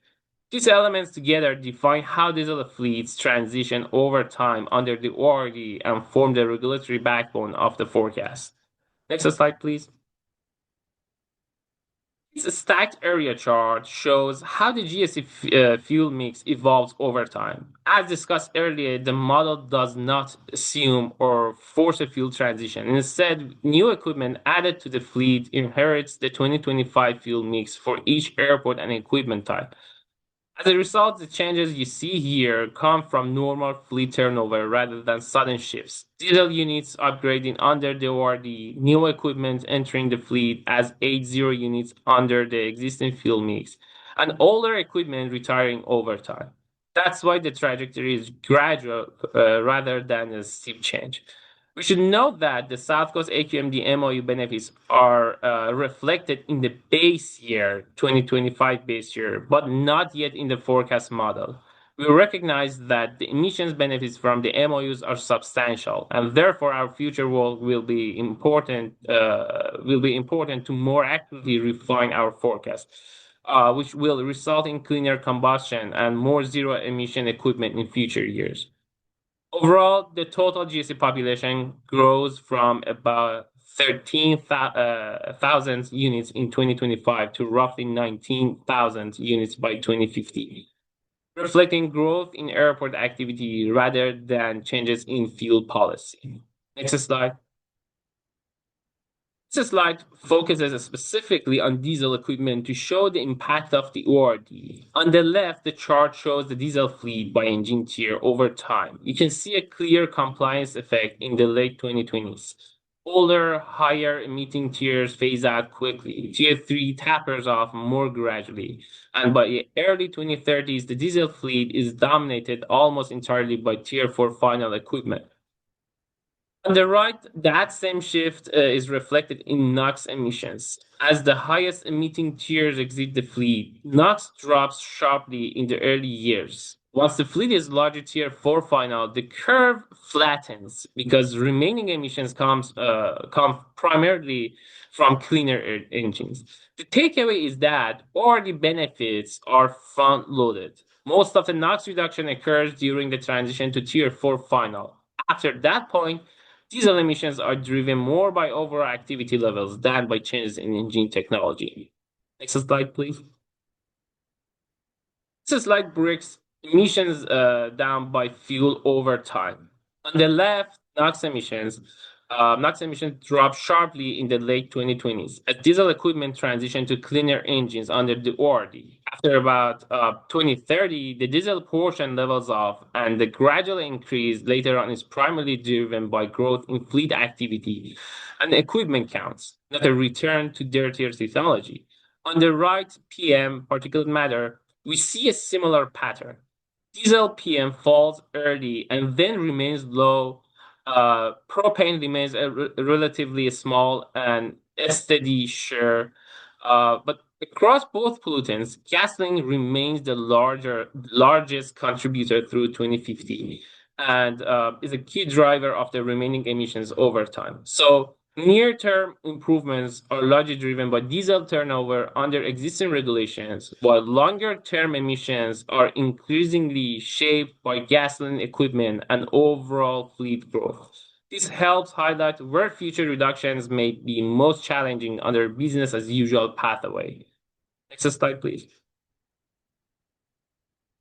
This slide breaks statewide NOx emissions down by equipment type over time. The stacked area added up to the total NOx each year, and the colors show which equipment categories contribute the most.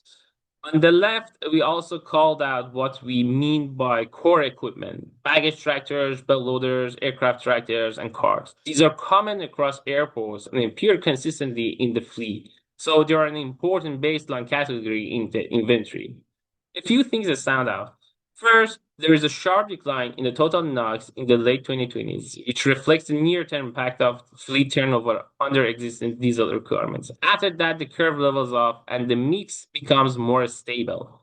Second, while several categories contribute, the emissions are not evenly distributed. Core equipment and the other group account for a large share of the total because they represent a broad portion of the fleet. At the same time, several truck categories, such as hydrogen trucks, service trucks, cargo tractors, and fuel trucks, remain steady contributors through the horizon. Finally, after early drop, the gradual increase toward 2050 is driven mainly by overall growth in activity and equipment population, rather than a shift backward higher emitting technology. The takeaway is that this view helps identify which equipment types drive NOx the most over time, and where the remaining emissions floor comes from under a business as usual pathway. Next slide, please. This slide summarizes our next steps to strengthen the inventory and improve the forecast model. First, if we receive additional real-world activity information like operating hours or load profiles, we will definitely incorporate that data.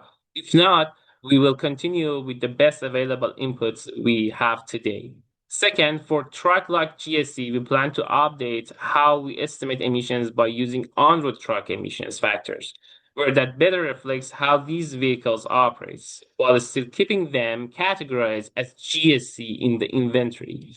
Third, we plan to move toward load-dependent emission factors supported by PEMS data, which will better capture how emissions vary with real operating conditions. Fourth, once these inputs are updated, we will use our rules-based modeling framework to evaluate potential policy pathways in a consistent and transparent way. Finally, we will refresh key datasets, specifically the South Coast HMD MOU inputs, which are currently based on 2022 data. As I said, the MOU benefits are reflected in the base year, but not yet in the forecast. And we plan to work with South Coast and HMD to incorporate them in the next updates. All right, that wraps up the inventory section. I'll hand it over to Dr. Yuchanei to cover our community engagement plan. Over to you. Thank you, Amin. So this slide summarizes our community engagement approach. I'll walk through the background, where we're now, and how we developed the plan. First, the background and the context. We started by identifying who is the most impacted by the program and which communities should be involved. We know these concepts do not affect everyone equally. There are people living in communities that are closer to airports and walkers, businesses who will also be affected by any changes. Our goal has been to make sure those most impacted population are at the center of this engagement process. We also strive for this community engagement to fit into the overall emission reduction concept development and technical process. So engagement is not a standalone activity, but integrated into the decision making. At this point, we have identified specific engagement goals and defined the scope, scale, and timeline of our outreach. We've also identified key stakeholders and developed an outreach strategy tailored to those groups. So far, we have held one community meeting and are actively planning additional engagement opportunities moving forward. To build this engagement plan, we started by racial equity lens. The racial equity lens is a tool developed by CARB to help incorporate data and community into emission reduction concept development, which will be introduced in the following slide. Next slide, please. Racial equity lens is a racial equity impact analysis tool that was created for CARB staff. It is a series of questions for staff to ask throughout their projects in hopes of embedding clear and quantifiable racial equity goals into their work. CARB's racial equity lens emphasizes self-evaluation and self-critique, and it encourages developing partnerships with community stakeholders impacted by our work. Racial equity lens is also an analytical tool and process refined by community insights and staff learning. The current version of CARB's racial equity lens is shown on this slide. As you can see, it is broken into 6 sections: proposal, data, engagement, analysis and strategy, implementation, and finally accountability. Each section includes some questions we can use to self-reflect while conducting our concept development. Next slide, please. We're mostly working on the first 3 sections in racial equity lens right now.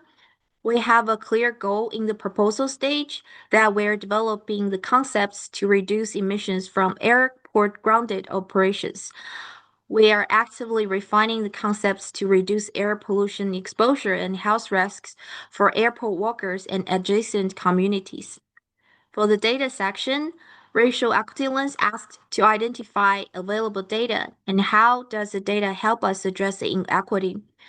We have multiple data sources, including those from airport operations, CalEnviroscreen, some socioeconomic data, and etc. We have used the CalEnviroscreen data to decide the list of airports that we want to prioritize reducing emissions. I will discuss that in the next slide. For the engagement section, racial equity lens suggests identifying the group that got most impacted. We are engaging community-based organizations, community residents near airport, and we're also coordinating with local air districts and airport authorities and reaching the broader public. Next slide, please.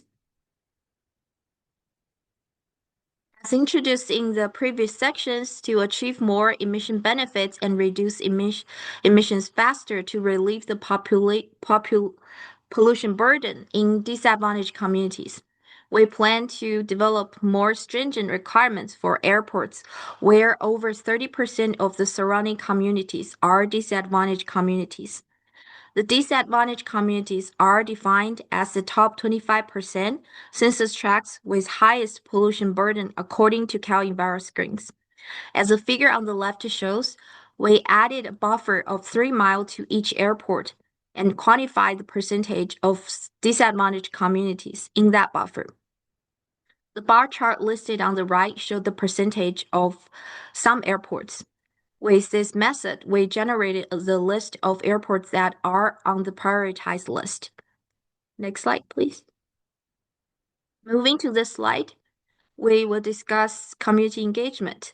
Our engagement goals are to provide stakeholders with clear, comprehensive information on the emission reduction concept development, and to seek feedback on issues most relevant to each stakeholder group, and to expand participation to include historically marginalized communities.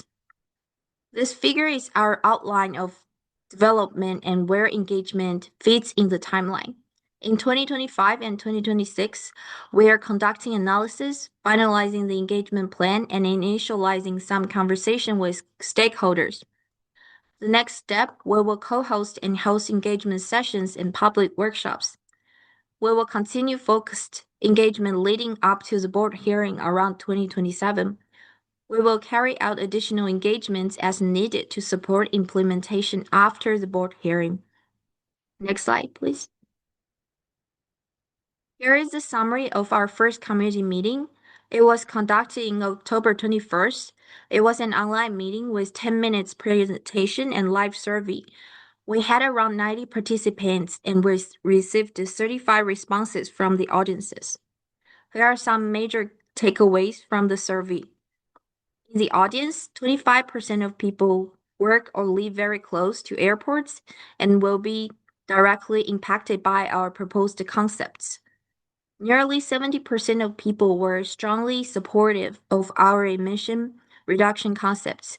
An additional 22% of people were supportive as long as the benefit outweighed the cost. We will post the same short survey in the chat and would appreciate it if you could complete it when you get a chance. And now I will pass it to Dr. Jack Johnson for the environmental impact analysis. Thank you, Yu-Cheng. So CARB is preparing a programmatic level environmental impact analysis, or EIA, that is assessing the potential for adverse and beneficial environmental impacts associated with SCAI. The EIA is prepared accordingly to the requirements of our certified regulatory program under the California Environmental Quality Act, or CEQA. The EIA will be based on the anticipated reasonably foreseeable actions undertaken by entities in response to SCAI, which could have the potential to cause indirect physical changes to the environment. CARB is using the CEQA environmental checklist, which is from Appendix G from the CEQA guidelines, as a framework for assessing the potential for significant impacts resulting from reasonably foreseeable actions. The checklist includes criteria related to resource areas such as aesthetics, agricultural and forest resources, biological resources, cultural resources, geologic and soil resources, hazards and hazardous materials, among others. The EIA will be included as an appendix to the staff report. Next slide, please. Oh, sorry. One slide back. The EIA will include a description of the reasonably foreseeable actions that appear most likely to occur as a result of implementing SCAI, the potential adverse impacts and foreseeable mitigation measures, and alternatives analysis. Staff welcomes public input on the appropriate scope and content of the EIA as it is being developed, including the reasonably foreseeable actions that may occur in response to the proposal, the potential significant adverse impacts, potential feasible mitigation measures, and feasible alternatives to the proposal that could reduce or eliminate any significant adverse impacts. The draft EIA will be released for a 40-day public comment period with the staff report in approximately late 2027 or early 2028. And I will now pass it to Dr. Mo Chen to walk through our timeline and next steps. Yeah, thanks, Dr. Johnson.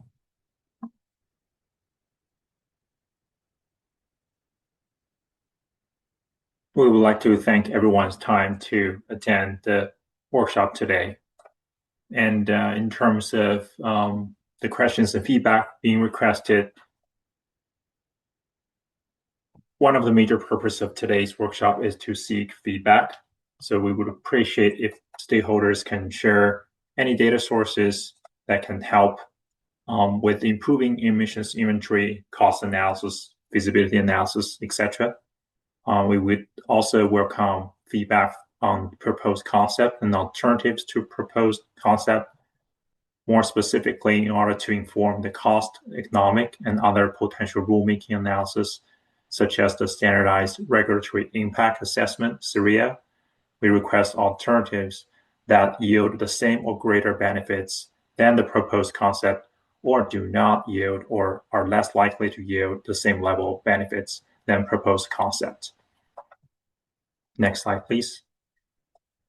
Here's a timeline of next steps. We had our second workshop today. We will open for 60 days after today's workshop to collect questions and comments. So the deadline would be March the 2nd, 2026. In 2026, CARB staff also plans to wrap up the zero emission taxiing feasibility study.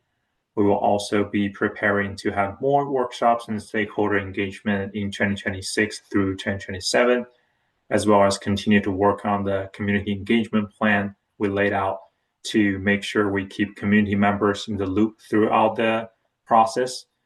Currently, we plan to take our findings and recommendations to our board for the first time in either 2027 or 2028 timeframe. Any concept implementation would begin in 2030, and we're targeting full implementation by 2037. Next slide, please. Here's my contact information. We also have our SCAI website. We highly encourage you to subscribe to our website so you can always get the latest information from CARB on the aviation topic. Next slide, please. Now we will have our second Q&A session. Please raise your hand if you'd like to ask a question verbally, or alternatively, you can type your question in the Q&A box. So I will turn it over to Butch. Thank you, Mo. So there's still several questions in the Q&A. We'll maybe go through a couple of them, and then Amy Lou will answer your raised hand. So the first question in the Q&A is, unfortunately, it's an anonymous attendee, so we'll attend those first. Is CARB working with Caltrans and Cal STA on its AAM plan? There could be an opportunity to sync to ensure funding for CARB's proposal, well with Caltrans' focus on AAM.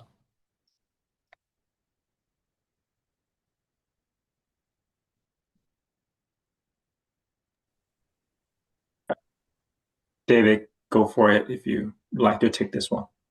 Sure. Well, thank you for the question. I'm David Kiros. I'm the Assistant Chief of the Air Quality Planning and Science Division. The answer to the question is yes. We are very engaged with Caltrans, CalSTA, Energy Commission, GoBiz, and a lot of other state agency partners on the topic of advanced air mobility. One thing I want to emphasize is that advanced air mobility is a different realm of what we're talking about today. Advanced air mobility is inclusive of technologies like the electric vertical takeoff and landing aircraft that are being developed by private industries like Archer Aviation or Joby Aviation. something that can take off like a helicopter, fly like an aircraft, and then land like a helicopter, and existing helipads that are augmented with infrastructure or others. So there is a meeting monthly between agencies, and there's actually one right now. I think some of the other commenters indicated that they had to leave because I'm missing that meeting, and I'm one of the two CARB representatives in that interagency cooperation. So it's something very important that we're tracking and related, but just different than what we're talking about today. So thank you for the question. Thank you, David, for the response. Next question from an anonymous attendee is there risk of emissions increasing, being diverted to other areas if the landing fees are implemented at only a few airports? All right, Cindy, do you want to take that one? Sure. Yeah, so like we said earlier, it's a draft concept and we're still trying to figure out the specifics of how the program would work. Our goal isn't to shift the emissions around from one place to the other. Our goal is to motivate aircraft operators to get cleaner aircraft into their fleet. So I think there's hopefully ways to work around that and to reach that outcome rather than people being negatively impacted by the concept. Like I said, it's still under development, but yeah, we would hope to more shift around the fleet rather than the emissions. And yeah, if you have any ideas or feedback that could help inform that purpose, that would be really helpful. Um, and yeah, I think, not sure if Mo, if you want to add on or anything. I don't. Thanks, Cindy. And also, I would like to remind everyone, whatever question you're raised, it's not a one-time deal. If you feel like you want to follow up or ask follow-up questions, feel free to raise your hand. Or if you don't think your question is being addressed adequately, and then yeah, we can unmute you to ask a follow-up question. Hand it over back to Butch. Thank you, Mo. Thank you, Cindy, for your response. So we're switching to the hand raised by Amy Lou. So Amy Lou, go ahead and ask your question, please. Thank you for your patience.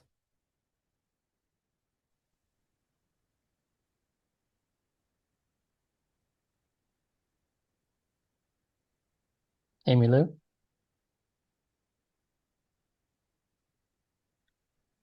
Okay, I guess she stepped away. So we'll come back to her.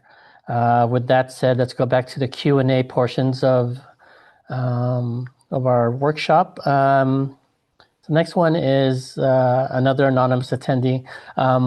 Would the implementation of these proposed rules prohibit the ability of the airports and airlines to utilize state and federal grant programs that incentivize zero emission technologies?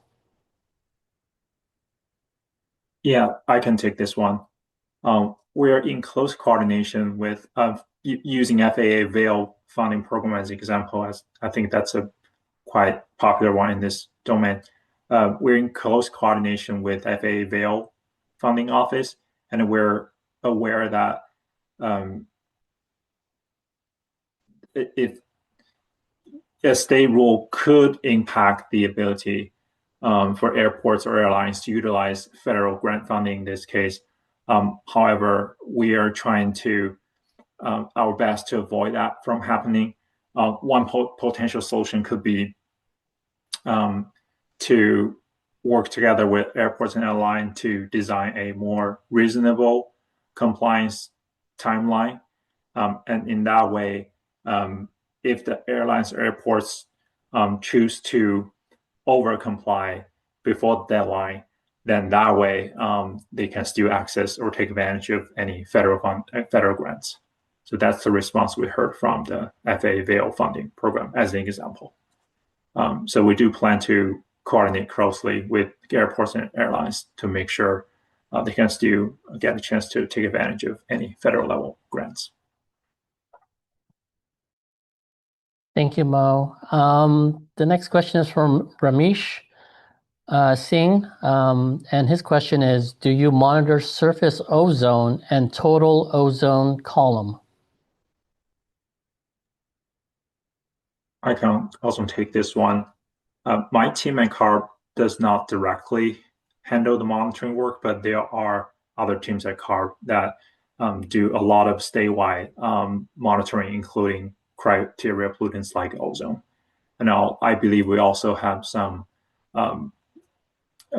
either satellite or aircraft monitoring program through extramural contracts or internal monitoring that can measure the ozone column from above the sky.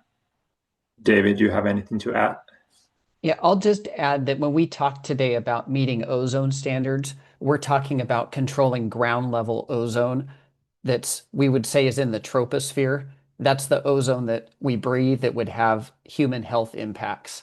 Some measurements, not presumably all, but some of the column measurements would include measurements of the stratospheric ozone, which is the ozone that is more protective of UV rays coming in from the sun, or the ozone layer, so to speak. So when we talk about reducing NOx emissions to control ozone, we're talking about ground level ozone. So the monitoring network that measures ozone at the ground level is what's measuring those concentrations. So I hope that provides some clarification. And if you have further dialogue on that, let us know. Thank you, David, for the comment. We'll switch gears and see if Amy Lou is still available. Amy, are you there?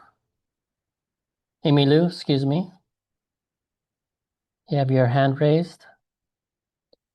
Hi, Butch. I think Amy Lou typed her question in the Q&A box. Oh, did she? Okay. Yeah, her microphone is not working.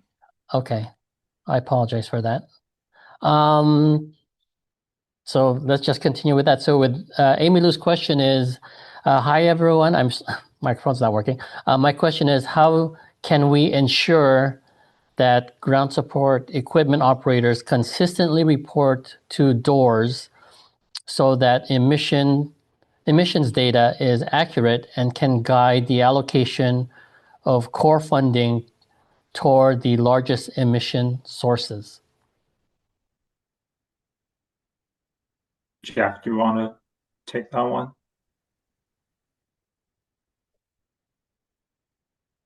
Sure. Yeah. So, I know it's maybe difficult because your microphone isn't working, but I'd maybe ask the question back to you, Amy Lou, as if you think that there's some reporting indoors that has been inconsistent. We're also happy to connect you with the team that is directly working on DOORS reporting. This is a system that we're at least kind of looking at for our GSE reporting as well, to try to understand what is and is not working with DOORS for GSE operators as we move on to potentially a new or different reporting system with the zero emission targets that we outlined in this workshop.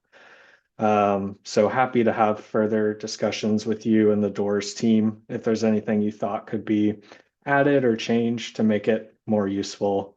And then as far as core funding goes, we are also in close communication with the core team here at CARB to better align their funding with some of our efforts as well, and make sure that there is as much, funding resources available to GSE operators as possible.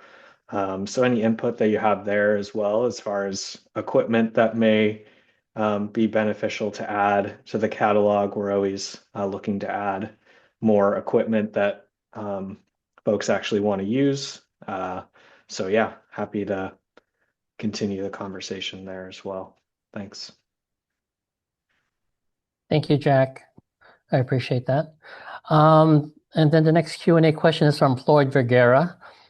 His question is, could the air quality benefits of an airline's use of SAF be credited towards the emission reduction goals in the regulatory concepts 1, 3, and 4? If not, why not? Yeah, I can take that one. Appreciate the question. Yes, we would very much like to continue to work with airlines and to make more SAF available and be used in the state of California. But again, do want to highlight one of the shortcomings of SAF is it does not provide as much NOx emission benefit. So it doesn't really address the NOx problem, the ozone problem in California. That is why in parallel to promoting SAF usage, we would still like to explore some of the concepts we put out there today to further reduce NOx emissions for areas, especially like South Dakota and San Joaquin Valley. We're totally open to discussion on how some of the air quality benefits from SAF, for example, PM SAF do have some PM emission benefits, how that can be credited towards some of our can be integrated into our emission reduction plan we're talking about here. So totally open to discussion if you have any ideas there. But again, want to highlight that NOx is a different topic here. And this is David Quiros Floyd. I just wanted to add to Mo's response and say that sometimes biomass-derived fuels increase NOx. Sometimes biomass-derived fuels reduce NOx. For example, going between conventional diesel to renewable diesel, we get a little bit of a NOx benefit in some types of diesel engines, depending on the control technology. For SAF, we think we've done a survey of all the existing testing studies and literature and have arrived at a 0% change in NOx when you go from conventional jet fuel to SAF. If we have that wrong, we'd love to see the particular studies that you might be aware of that show otherwise, regardless if it's helping NOx or hurting. And I suppose this is really opening a new scope, but if there's any fuel formulation changes that could be made that would make SAF a NOx reducing fuel while also providing the PM benefits that we recognize today, we would be really encouraged to explore that further. Or if there's just any additional testing that can be done on the existing fuel that shows that NOx might go down a little bit, or the certain toxic species that might be higher in conventional jet fuel go down, that would be really helpful so that we can make sure that we're including SAF as a component of the SCAI effort that we're talking about today. So if you have any further thoughts now, we'd be welcome to hear it. Otherwise, if you have anything offline, you know where to find us. Thank you, David. Thank you, Mo, for responding. So we have a few more questions in the Q&A box. We'll begin with, will CARB be making any funding available to help airports funding massive civil, utility, and airfield layout projects that these concepts would require?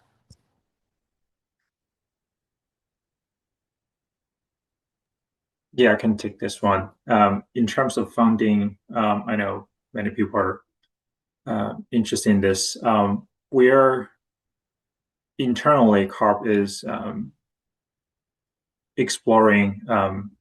We're working closely with our incentive team to realign our goal with existing incentive program for example, for the core program, to make sure the incentive program is in a direction that can best support any of the concept we proposed today. So we're going that direction, and then externally, CARB is also working with our sister agencies like California Energy Commission and GoBiz to explore any infrastructure side funding to further support any of the zero emission concept that might require further investment on the infrastructure side. If you know of any funding sources that could be helpful, please let us know, and we can certainly add it to our list. And also would like to mention that we our team have developed a funding fact sheet that is posted on our website. So we can post in the chat that has a list of funding sources we are aware as of today that could help or that's related to airport and airlines in this field. So everyone who is interested can take a look. Thank you, Mo. We have a couple more questions thus far. So one of them is one issue facing an airport that I represent in the South Coast Air Basin is that they have to rely on backup generators during PSPS events. They have expressed strong interest in microgrid technology to reduce strain on the existing grid and reliance on the diesel generator systems. Can we discuss the possibility of CARB encouraging IOUs to make funding available to harden their grid by funding microgrid systems for airports?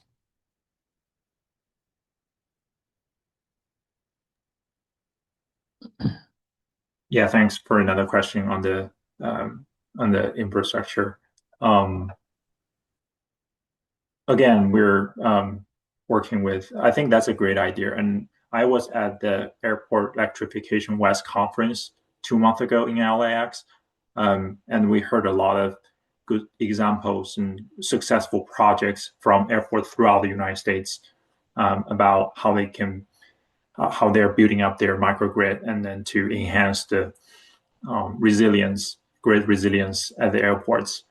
I think it is a great idea, and CARB looks forward to have individual conversation with each of the airport. We understand each of the airport is unique and have may have a different challenge on building up infrastructure. So if you have any suggestion or feel like you have a specific support you need from CARB or any of the state agency, we're happy to have a conversation from there. I do want to note that airport is not alone or is not unique in a way in terms of the whole state of California is trying to build up infrastructure to support more zero emission equipment coming online. There are some other existing CARB regulations that also have considerations of how infrastructure can be better supported, including like seaports or other places. And we're happy to share these other examples. Hopefully, can provide some ideas to the airports as well. Thank you, Mo. We'd have a couple of more.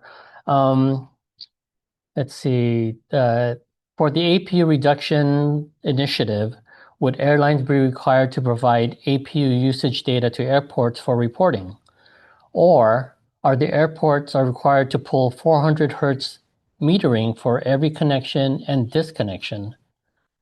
Oftentimes, 400 hertz ground power is not differentiated, from other gate energy consumptions, as an example, passenger boarding bridges as a whole. Cindy, do you want to take that one?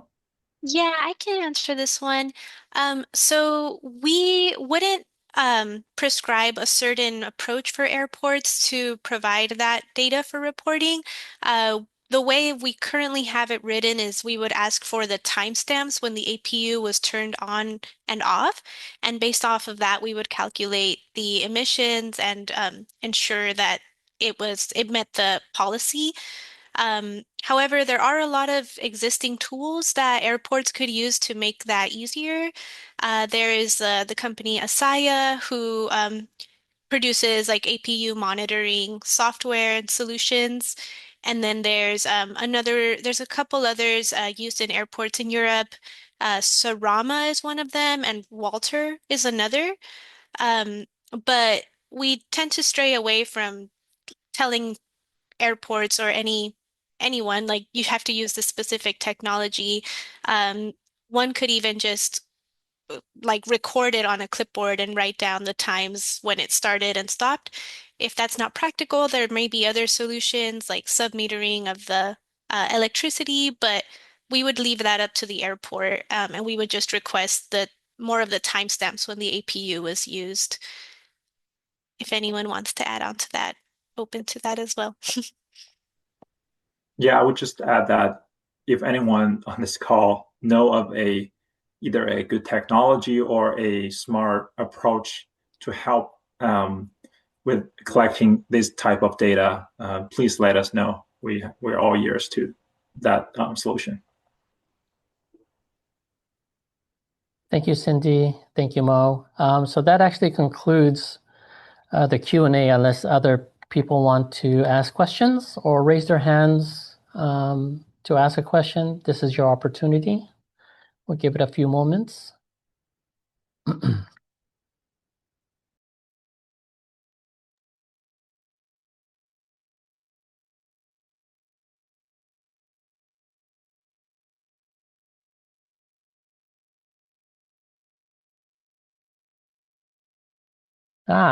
Tabitha, thank you.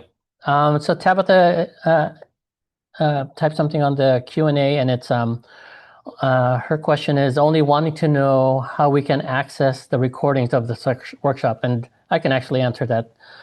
So Tabitha, once the recording is done, it'll probably take maybe a couple of days to have the recorded workshop on our webpage. And it's usually on our CARB YouTube page as well. So links will be provided for you and anybody else who wants to review the recording of this workshop. So thank you for your question.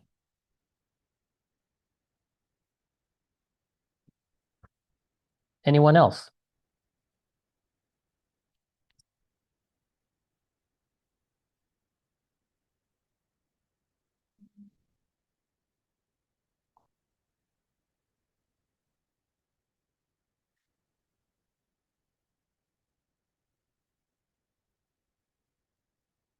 Okay, I guess with that, I'll leave the closing remarks to Mo or David. Thank you, everybody. Yeah, thanks everyone for your time attending today's workshop and providing your comments. Again, this is just a part of the whole process of collecting thoughts and data. We do have 60 days after today's workshop to, if you want to submit any comment to CARB, and if you need more time, let us know. You can accommodate that. But again, this is a collaborative process. So if you have any thoughts, any specific input data you would like to share, we're here. So thank you again, everyone.